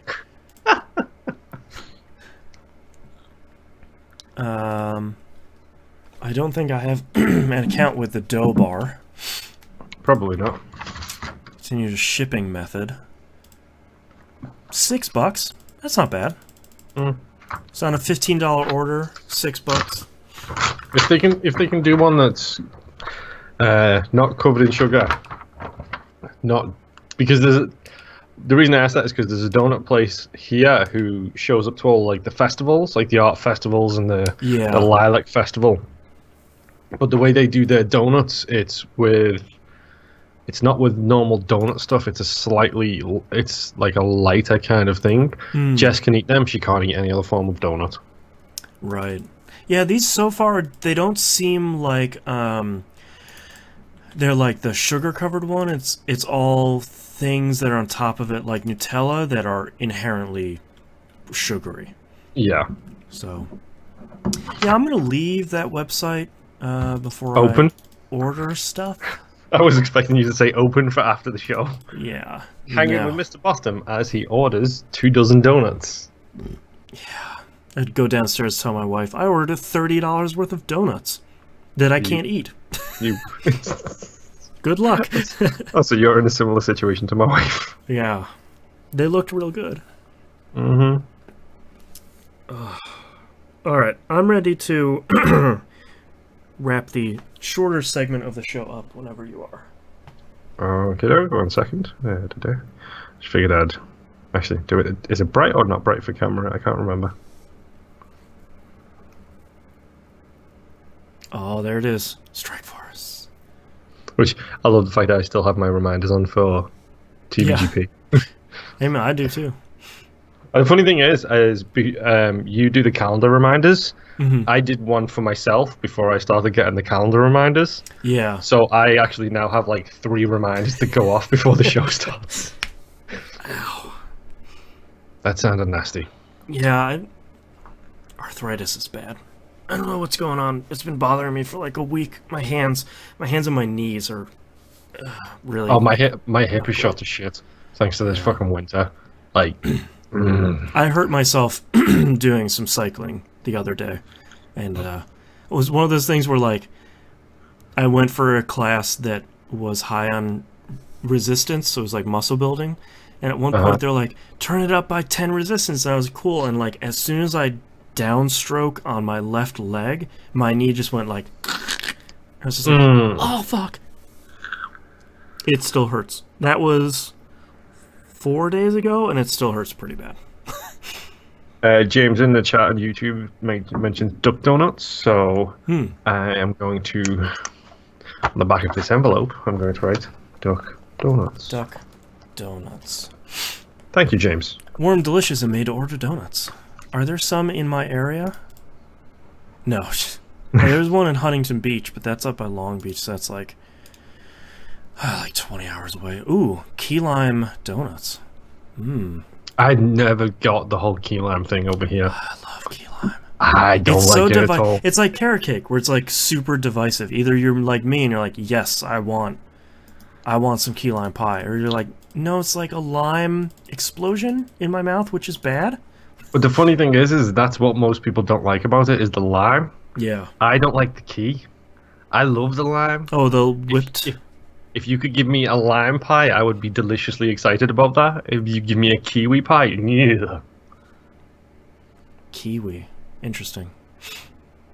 Like I don't know what it is. I like lime, but I'm English. I actually had this conversation yesterday in the supermarket with Jess. Yeah. Like we drink lime cordial drinks. Yeah. Like Lime's really good. we're really weird. And thank you, Dimebag, for talking about the Mighty Reds. Yes, I've never seen Euro Trip before, but go Liverpool, semi-finals of the Champions League. I feel like Euro Trip is one of those movies from the 2000s that absolutely would not hold up. Like, there's something in it where it's just like, oh, you can't do that anymore. Oh, no. Dime, I recommend using the hashtag TVGPODNF and send that over to us. And we'll get it added to the list, because I will forget. Recommend Euro Trip. Oh, man. I haven't seen Super Troopers either, though, so... I'm really curious to see how Super Troopers would hold up. It was such an incredible movie when it came out. Like, it was the perfect movie at the perfect time. But yeah, I don't know if it would still hold up. Who knows? I'm ready whenever you are, by the way. All right, let's get started here in 3, 2, 1. Let's talk releases for the week of April 30th, 2018. Super Mega Baseball 2 comes out for PC, PS4, and Xbox One. And it is Xbox Games with Gold week of release. So that's awesome. Yep. Major Nelson announced it on his Twitter feed, I believe. It is part of May's Games with Gold. Great. You really liked the first one, right? I really liked the first one a lot. That's why I put this on the list, because I remember you really... That one sort of came out of left field. It was a home run of a game. Hey-oh! Sorry, this show's now done. We're canceling us. So, go get that on Games of Gold. Yeah, from what I understand, it is also it has online multiplayer in this one, which the first one didn't have. Which was the one major drawback for that, was the fact that it didn't have online play. Yeah. So I am excited. And the other game is Donkey Kong Country Tropical Freeze comes out for the Switch. I have been really excited to play this because I didn't play it on the Wii U, except it's launching at $50. Come on. Which is... Nintendo, you're killing me because it's never going to go on sale, so I'm never going to be able to play it. No, exactly. How Burnout Paradise, how old is that game? I don't know. How old is that game? 10 years old. 10 years old? Hey, happy 10th birthday, Burnout Paradise. I think it's around about 10 years old. Yeah. And that came out remastered at $40. The remaster is already on sale. And the Red Faction game is about the same age, and that's going to come out at $40. You can get Darksiders 1 and 2 remastered editions for $40. And Donkey Kong Country Freeze came out like 2 years ago, and that's $50 now. That's kind of ridiculous. That sucks. By the way, Red Faction Guerrilla Remastered Edition is launching at $30. Oh, it's 30, not 40. Okay. Which is such a good price, because that game is good, but $30 helps it a little bit more. Yeah, definitely. $30 is the right price for that game, I think. Yeah. At $30, I can say, like, yo, you should check that out. At $50, I can say, I'm never playing Tropical Freeze, despite all of the positive things I've heard about it. I know, it's supposed to be so good, but, like, I never bought it on the Wii U because it was always $50 or $60. And now I'm not gonna... The Switch would be perfect, too. Like, it's a perfect... Whatever. Let's continue with Nintendo here. Talking about our news stories. Nintendo's president is set to retire with a replacement already named. President Katsumi Kimishima is going to step down from his position at the end of June. He's been here about 2.5 years, I think it is. He's being replaced by Shuntaro Furukawa, who currently runs Nintendo's global marketing department. Interesting. The guy who's the president now, he was the guy who took over when Iwata died? Yes. Yeah. Well, I think Iwata stepped down before he passed away, so there was a transition period. But the current guy is the one who ushered in Labo, Switch, a lot of their very, very popular and very profitable products lately. Yeah. The thing that's cool about Furukawa is he's going to be 46 when he... Yeah, one of the youngest people ever to become president of Nintendo, I believe. Yeah, second only to Iwata, who was 43? Yeah, 43 when he came in. So I'm sort of excited. Kimishima is going to be 68 when he retires, so I'm sort of excited for Iwata. What I think people don't remember about Iwata is he brought a lot of energy to Nintendo that wasn't there before. I'm curious to see if the new guy is going to do that as well. Yeah. Because Nintendo's in a really great spot. I feel like they aren't Nintendo before Iwata, where we're sort of like, man, we got games. Mario, you like that guy, right? Oh, you like the 2D Mario? Here's another 20. Yeah. So I'm That curious. was probably Iwata, though.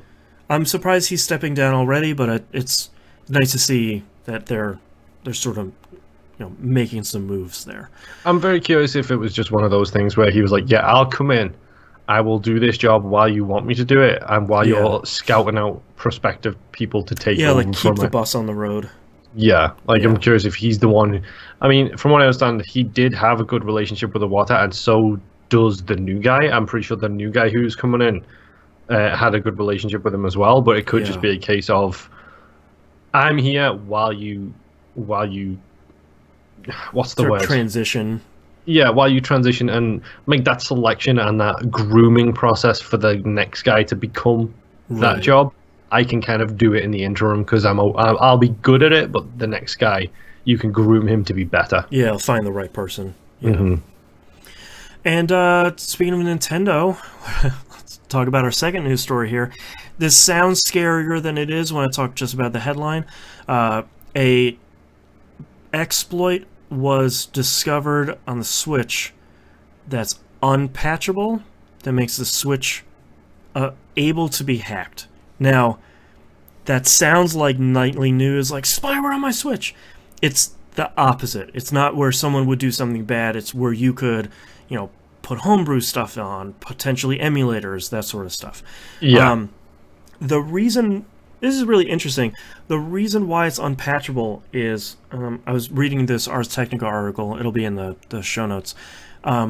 Basically, there's a part of the chip called the boot ROM, which as soon as the chip leaves the factory, you can't touch it, because it's supposed to be, you know, the sanctified space. The exploit takes advantage of that. Basically, it overrides some USB recovery mode and code that allows you to write to that boot ROM, which normally would be protected. Which then allows you to sort of open the console up wide. It's essentially root level access at that point. Yeah, exactly. It's also very, very root level, because they were saying, one of the people who developed it said that they screwed up patching one of the switches, and half of their LED screen doesn't work anymore. Just because like it's so root level to the system that some stuff can go really wrong. Yeah. So this is pretty interesting because one, it's allegedly unpatchable. You can't just push the firmware update and sort of rewrite this. The other thing too is it seems to be driven, not so much of this stuff, including this, seems to be driven not by piracy or homebrew or emulators. Those are all sort of secondary goals, especially emulators. Piracy less so. It seems to be driven by people wanting to take their save data for their games and put that on the SD card that you put in the so Switch. That you can save it. Yeah. Yeah, because the biggest problem with the Switch continues to be, oh, my Switch died, I sent it off to Nintendo to repair it.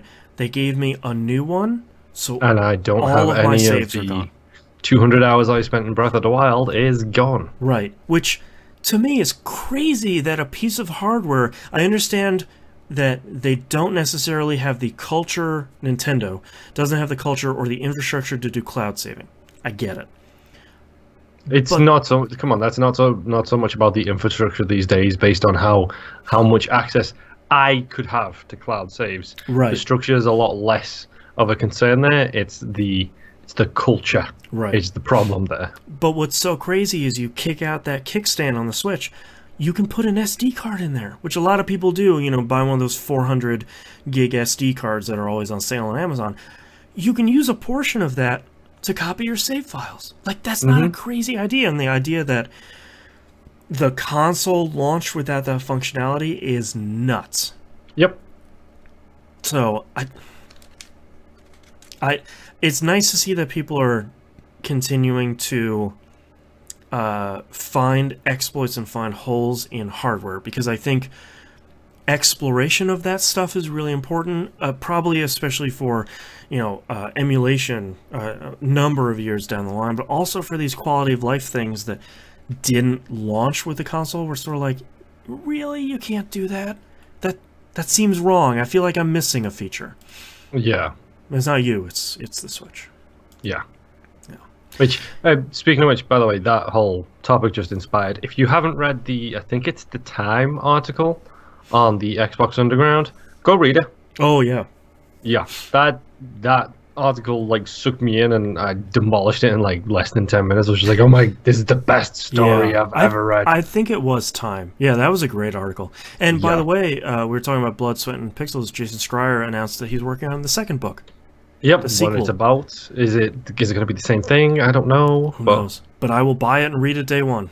Yeah. So good. All right, let's move on to questions. Maximus Prime in Discord said, with a fantastic reinvention of God of War, it got me thinking. What game do you think will be transformed into something awesome but very different while maintaining the best of its foundation and spirit? Crackdown 3? I was actually thinking... I was actually thinking that this happened before God of War with Resident Evil 7. Yep, Resident Evil 7 I think is the first and best example of this, where they took something that was trite and cliche and horrendously overdone, and they looked at what was popular at the time, first-person horror, survival, like running games. Found footage, scary movies. Yep. And I think they transitioned Resident Evil into probably the best Resident Evil since 4, and I think 4 is the best Resident Evil until I played 7. Yeah. Oh. I feel like... This is probably sound like heresy, but I feel like Final Fantasy needs to go through this. Yeah, 100%. I couldn't tell you what the next thing that's going to do it is, because if I could predict that, I'd be in game development and be a multi-millionaire. Yeah. But the ones that need it, Final Fantasy, like you said, is top of the list for me. Yeah, because I feel like after the 3 Final Fantasy games, one of which was arguably good, that would be 13 too, and then 15 sort of just being done with the Royal Edition, let's sort of call it what it is, and then getting DLC for like another year. I feel like Final Fantasy sort of has to have the moment that it never really has had, because when you look at like 6 to 7, those are similar games, but 7 just told a much more detailed story, had incredible graphics, of course, at the time, and the materia system, like it was an evolution, but I feel like they really need that revolution that they were sort of hoping Final Fantasy 11 would be, maybe. Yeah. But they need that for like the single-player Final Fantasy game just to be different. Try what Final Fantasy 12 did. Like, just make something that's similar, but you know, primarily different. Yeah. I think the Call of Duty games need to go through this, but based on the news stories coming out about the new one, it sounds like they are 100% going through this. Yeah, with them, you know, the big rumor is Black Ops 4 won't have story mode. Well, correction, it won't have story mode at launch.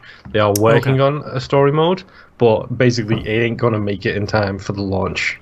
That's interesting. I hadn't seen that second half, because my knee-jerk reaction to Black Ops 4 not having a story mode was sort of like, okay, it seems like makes sense. Done that a long time ago. There was a surprising number of people online that were like, yeah, but are you going to finish out the story? I was like, really?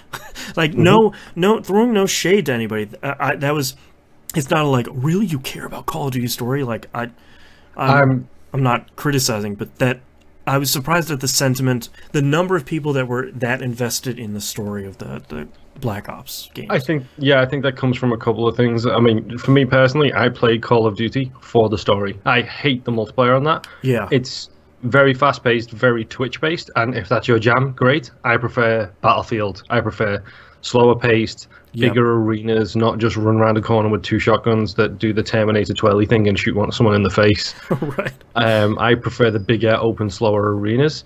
But the story modes in the Call of Duty games consistently...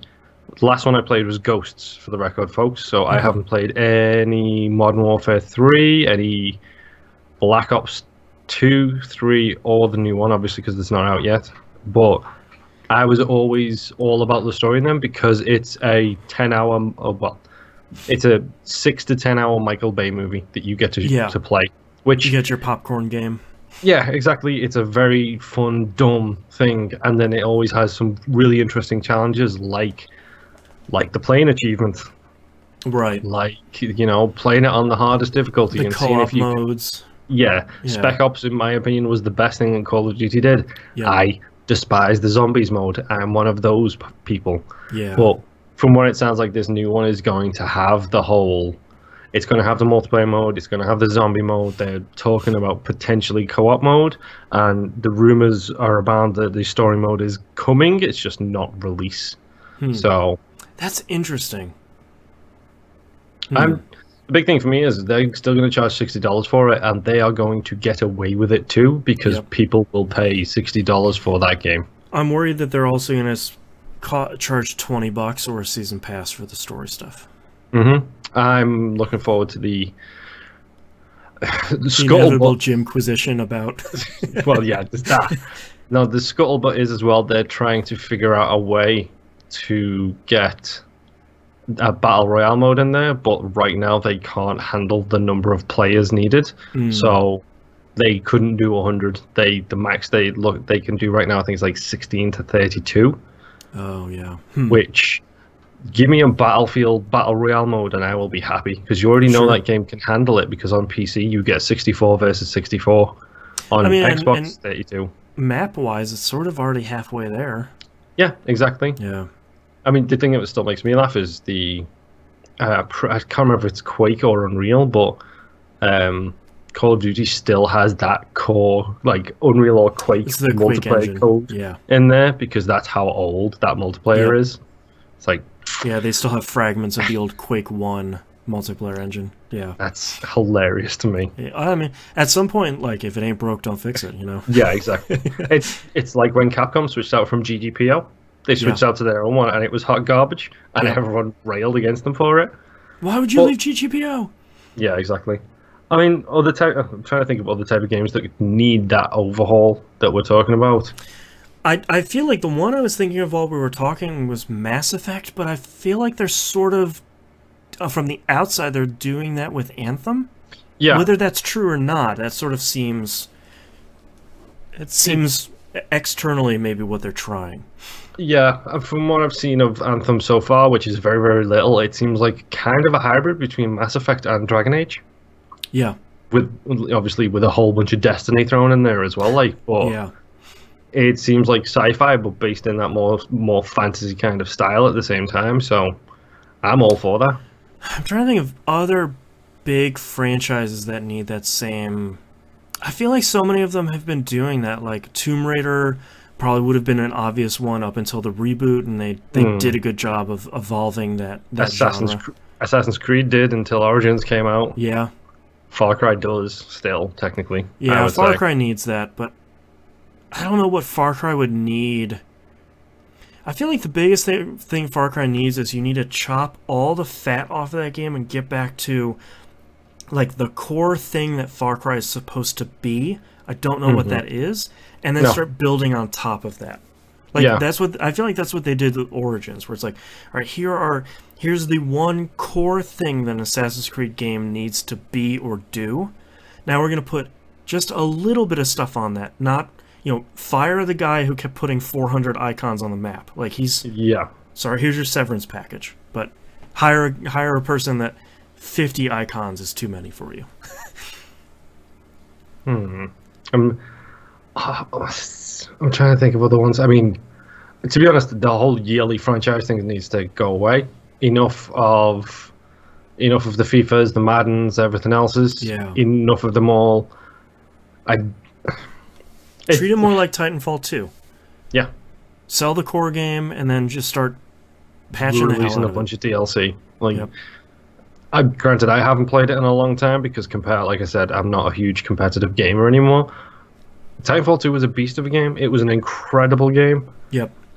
And I mean, I don't know what's coming out this year. Battlefield, Titanfall. It's about that time. I think Battlefield is. I don't think there's any whispers about Titanfall 3. I mean, they're probably developing something, but yeah, you know, they probably have some big DLC coming out later this year, I bet. But yeah, what else needs a reboot? Doom did a fantastic job of that. Yeah, Doom and Wolfenstein, like I feel like we're sort of on the other side of this. Is a very good question, but I feel like we're sort of on the other side of a lot of these big franchise. I guess God of War is probably one of the last big ones. I think the reason why it's such a big deal with God of War, like people noticed it with Resident Evil and like they brought it up with it, Resident Evil being essentially a reboot for the franchise. All these other ones we're talking about have been reboots before the weariness set in. Yeah. Whereas it feels like God of War, Resident Evil 7 and God of War are the two versions where it's like enough of the same old stuff, give us something new. And I think that's why last year, Resident Evil I think people forget about it because it was a January release. And then God of War, it's that perfect timing, and everybody was definitely a case of enough. No more Kratos, no more screaming, no more huge rage. We don't care enough about it, and it's the fact that they've taken a franchise that I think everybody was done with. Nobody seemed to care anymore. Yep. We don't care about your PSP games. We don't care about your Vita games. Well, the trailer came out at E3 for new God of War, and people were like, "Oh, come on!" Yeah, like it was just eye rolling. But it's like, really? Okay, well, we'll be Kratos again. He has a beard now. Hurrah! Great.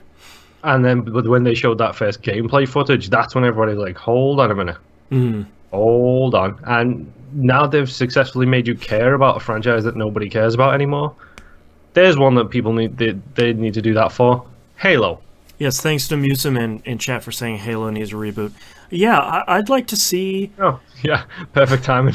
I'd like to see Halo do something different. I'm obviously not the biggest fan of Halo, but I'd like to see them evolve that franchise. There has to be something to kind of... They're stuck between a rock and a hard place with that series, because I feel like anytime they try to break out of the mold a little bit, people start rallying and saying, well, that's not really Halo, and it's not... Yeah. What about my two weapons? What about this? But when they do that stuff, like with ODST, it's pretty well received. But I think they just need to break the mold in a right way. I was actually thinking... The one game from last year we also didn't mention either was Breath of the Wild. You know, that took the Zelda, basically the entire formula for the series, and threw it out. Yeah, and then you got the flip side of that, which is Odyssey, which is taking the entire formula of the series, similar to Origins, breaking it all the way back down to basics, and then putting something new on top of it. Yep. Yeah, so I guess it's Final Fantasy's time, huh? I think that's what we figured out was... Hey, Final swear, Fantasy, like, Final Fantasy 16 has to be, call it the Final Fantasy, and, yeah. Games as a service, this is the Final Fantasy game for the rest of your life. Yep. God, that's just Final Fantasy 15. Chino sends us an email saying, looking back at my collection, I noticed a lot of remasters and remakes through multiple consoles. Metal Gear Solid HD collection, Devil May Cry Remastered collection, Resident Evil 4... Resident Evil 4, God. Shadow of the Colossus, to name a few. What are your predictions? Oh, go ahead. Sorry, I just remembered. Really quick, rewind back to the previous question. Yeah. Fallout, Elder Scrolls games. Get them a redo. Elder Scrolls, you can probably make another one that's fairly similar, but I feel like Fallout has to do something different. Yeah, Fallout definitely needs to do something different. Anyway, go ahead, back. Sorry to interrupt the question. What are your predictions or wishes for PS5 and Xbox One X2? This trend isn't going away, so what do you think will come out in the future? He puts a couple selections here, but I'll wait for us to think of some. Well, in all honesty, if you're talking about like this is about remasters and stuff coming in the future, I'm getting fed up with the quick turnaround. It's actually perfect timing. I was listening to No Quarters, friends of the show, noquarters.net, I believe it is. Yep. They mentioned a lot, specifically talking about Burnout Paradise. It's literally almost, it's around about 10 years old. Yeah. And that got remastered. Not something that came out at the dying end of the 360's life cycle getting remastered. Right, not something that's like 3 years old, 4 years old. Yeah.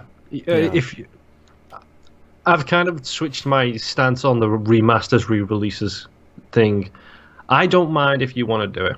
If you want to put them out, that's fine. I will buy it or not buy it. It's not really going to hurt anyone. But make sure you wait until it's old enough. Wait until enough time has passed. And then when you do it, put effort into it. Don't just do the up-res thing. Yeah. Like, Metal Gear Solid HD Collection, I think, is one of the most underrated remasters for one reason. Because it's got Peace Walker in there, which was with a so good hard scheme. to play. Exactly. Yeah. So having Peace Walker in there is great. Some of the remasters I actually really like are basically slightly up-res collections, like the Darksiders ones we were talking about earlier. The next console generation, I can almost guarantee will have a Prey remaster. That will be good. You know, it's like, those are the ones I really like. Burnout Paradise is an exception, I think, because it is 10 years old. It's like, all right, if you didn't have a 360, or maybe let's say you're 15 years old now, you probably weren't playing Burnout Paradise when you were 5. But now you're looking to check out one of the best open world racing games of all time. That makes a lot of sense. You know, Red Faction Guerrilla, the remaster, it's been long enough, and it wasn't, I feel like it wasn't a must purchase for a lot of 360 owners, so a well-received game for $30 coming back out is okay, but like, if you're gonna put out like a remaster of like the Call of Duty stuff, it's sort of like, no, you know they're going to re-put out again for the 5th generation in succession. Yeah. New Skyrim. Yeah, like Skyrim. That's killing me. Literally, it's so... It gets in my head so much, the fact that Bethesda, they don't do it with any of their other games. Yeah. You know? I'm Fallout pretty sure 3 hasn't come back out again. Yeah, and I'm pretty sure they own Fallout 1 and 2 rights again now, I think. Probably, yeah. Because I'm pretty sure that they went free on all the stores right before the rights expired and went back to Bethesda. Right. As a big FU move. But we're going to see Skyrim again another 20 times with another 20 editions. And it's... Until Elder Scrolls. The problem with Skyrim, though, is it's so good. Yeah, like it that, is. If it wasn't good, then it would be like, oh, guys, come on, like, just let it go. It's not going to happen. But it's so good. It's really good. That's and it makes problem. a lot of sense, too, where they're putting out, where, like, they're putting it on VR. That's apparently a really good version of it. They put it on the Switch. Of course you would.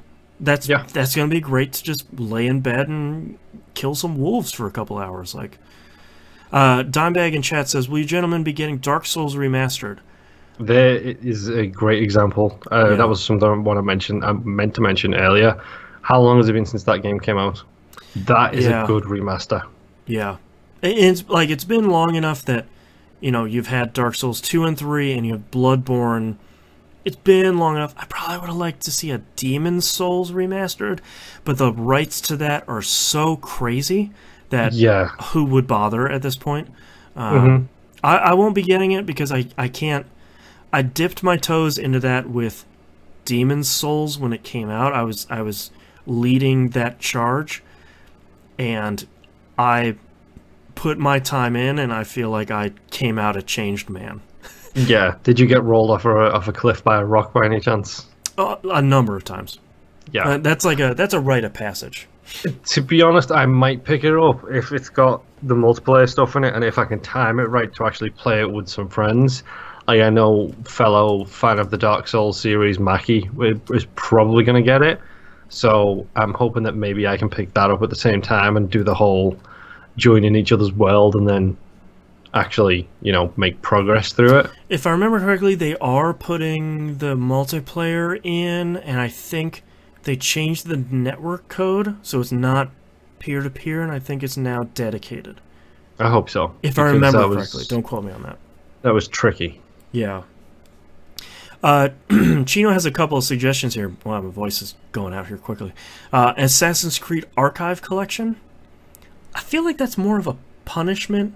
Like, if you're going to say, like, the first 7 Assassin's Creed games for $60, it's like, why? Like, buy that for your enemy, maybe. Collect all the... How much time do you have? Oh, collect all the banners in Assassin's Creed 1. Those stupid flags. And that one that you couldn't get until you had the jumpy grab ability on the top of all those towers. Yes, stupid. I did 1,000 gamer score that game. I am a madman, I admit it. I don't remember if I did. I think because it hurt me. Final Fantasy 13 trilogy, that would be a pretty good one, but they were so poorly received that I feel like if that comes out, it would just... I feel like, number one, Square would want to do it themselves because they're crazy. And number two, I feel like that would be the final punchline at the end of the Final Fantasy 13 joke. Yeah. I was like, and then they remastered them. Speaking of trilogies, Mass Effect. You know, I was really surprised they didn't come out with that like 6 months before Andromeda came out.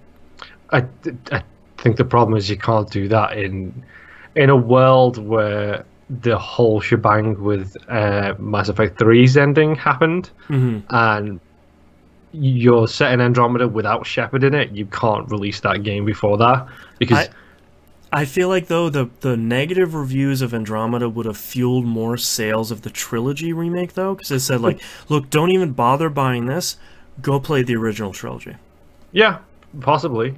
As sad and sort of crappy as that might be. Yeah. I mean, give me the Dragon Age trilogy, give me the Mass Effect trilogy in the next couple of generations, and I'll be happy. Yeah.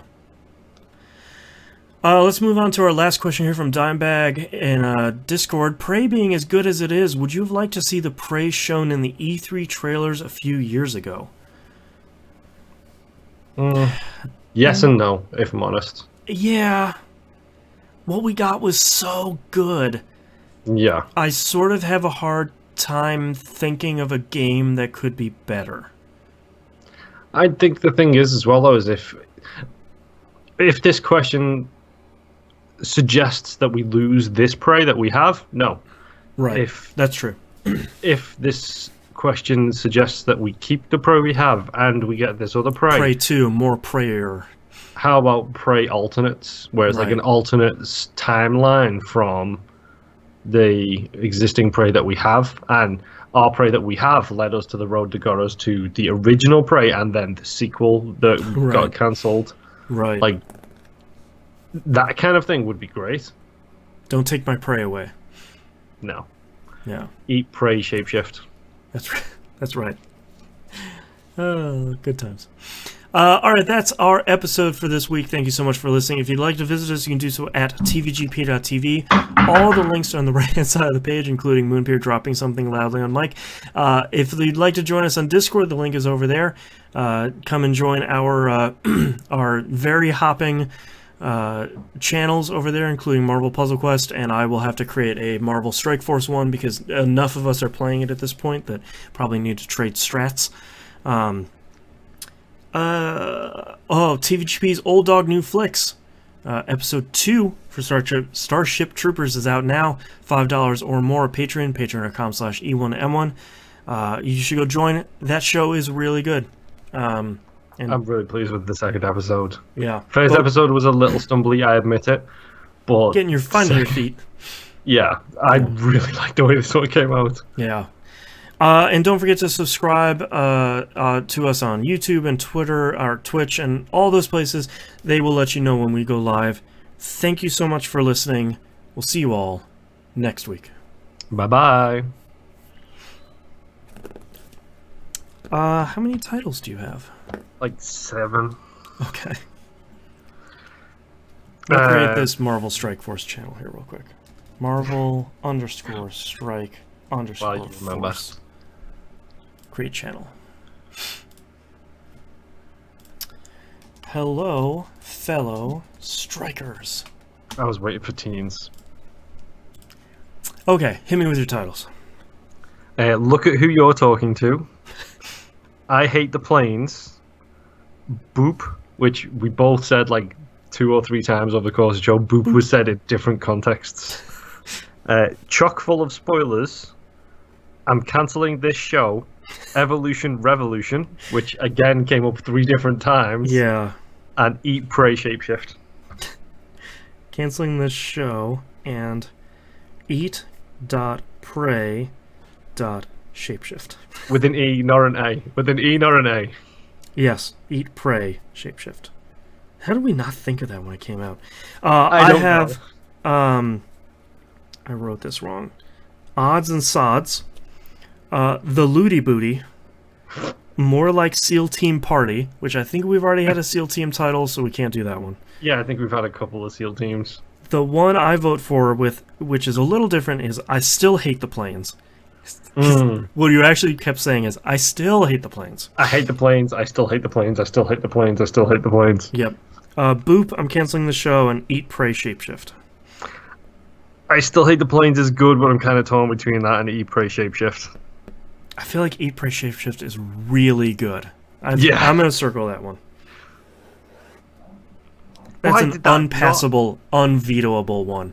Why did that not occur to us when we were all playing that game? I don't know.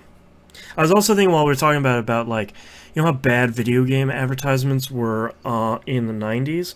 That I'm surprised if we had that game come out in the 90s, it would have been like Pray for Salvation, P-R-E-Y. Yeah. Something dumb. Like one of the Typhon jumping out of this television.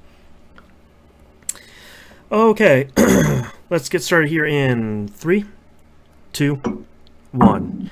This is That Video Game Podcast, episode 549 for April 30th, 2018. Eat, Pray, Shapeshift. Still talking about it. Alright, thank you so much everyone for joining us live. We'll see you here same time next week. Bye-bye, chat. Bye, I'm waving Louise. to the chat, not Louise. Bye.